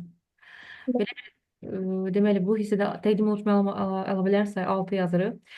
Amma belə bir məqam qalır ki, bəxtlarda sizə dedim ki, bizim bəyanamız qeyd olunmayacaq. Nəyə görə? Çünki bizdə həm ədəbiyyatdan azad olunan dövriyyəmiz var, həm ədəbiyyat 0% dərəcə ilə cəlb edilən dövriyyəmiz var, həm də ədəbiyyat 18% dərəcə ilə cəlb edilən dövriyyəmiz var. Və yadınızdadırsa, bəxtlar nə deyirdim? Ədəbiyyatdan azad olunan dövriyyəmiz varsa, bizdə əvəzləşdirmə tam olaraq icra edilməyəcək. Və biz ümumi dövriyyəmizə görə, bax, vergi bəyannaməsində bizdə ƏDV-dən azad olunan əməliyyatlara görə xüsusi çəki çıxılıb ki, yəni ümumi dövriyyəyə görə mənim ümumi dövriyyəm nə qədərdir? Ümumi dövriyyəm 80.770 manatdır. Hı hı. Amma ƏDV-dən azad olunan dövriyyəm 500 manatdır. Yəni 500 manatın ümumi dövriyyəyə əsasən 0,62% xüsusi çəkisi var. Və mən əvəzləşdirilən dövriyyənin, yəni 515.815 manat 72 qəpiyin 0,62%-ni əvəzləşdirməyəcəm. Bunu tutaq ki, bayaq qeyd etsək, və görürsünüz, davam edirik həm. Və burada görürsünüz nə göstərir? 315-ci sətirdə əvəzləşdirməsinə yol verilməyən ƏDV məbləği CDV dəyəri düz deyildi, 575-65 manat olmalıdır. Yəni biz onu göstərməliyik 175.4-cü maddədə, 4-cü maddəyə əsasən sətirdə, 315-ci sətirdə 575-65. 575, 65,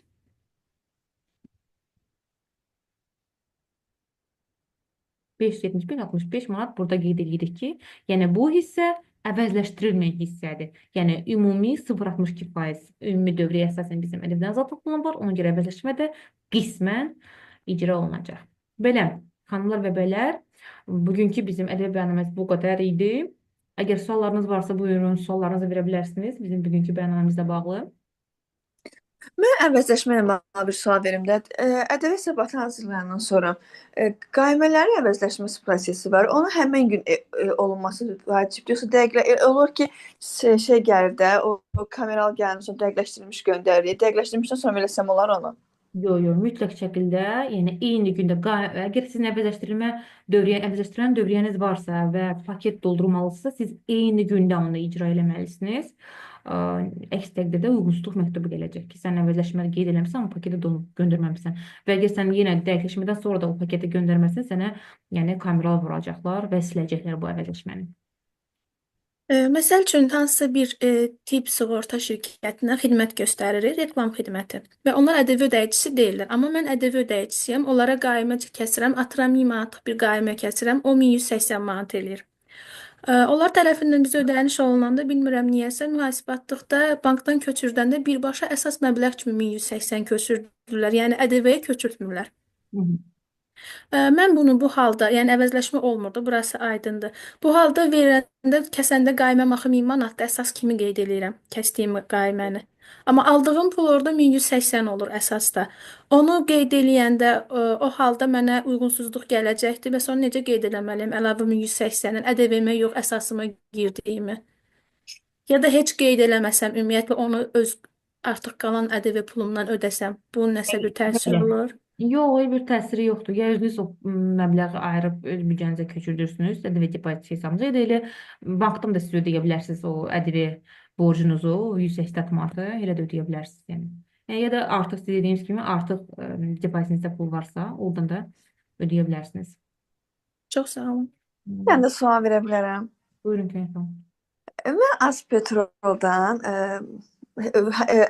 sonra ərzaq göndərdim. Onlar mənə isə faktura göndərirdi. Bu 4 dəfə başlayır. Mən bunu son dəfə görmürəm. İlk mən 200 manatlıq sorğu göndərdim. Onlar da mənə 200 manatlıq göndərdilər hesab faktura. O 270 manat əsas idi, 30 manatı ƏDV-si idi. Mən əsas birbaşa elə 200-ü ödəyirdim. 200 hesaba otururdu, 200 də maşınlara vururdum. Mən ƏDV falan heç bir şey ödəmirdim. Sadəcə gələn qaymənin ƏDV-sini ödəyirdim. Mənə qaymə gəldi, o qaymələrin ƏDV-sini ödəyirdim. Sonra baxdım ki, bu hesab fakturalarda əsas və ƏDV olaraq ayrıblarmış. Yəni mən bu prosesi necə həll etməliyəm? Belə deyək də, bu yanacaq məntəqələrində yanacaq satan şirkətlərdə onlarda qaymə necə köçürülür, qaymə necə vurulur, sərfiyyata görə vururlar da. Yəni ona görə biz hər zaman adətən biz necə ödəyirik? Biz hər zaman müqavilə əsasına avans kimi ödəniş edirik və bizə həmin Azpetrol olsun, Sokor olsun, onlar bizə qaymə göndərdikcə göndərdiyi qaymənin məbləğini əvəzləşdirirdik. Yəni əvəzləşməyə dair deyirsinizsə, biz elə hissə isə, yəni tam ödədiyimiz məbləği əvəzləşdirə bilmirdik eyni ayda.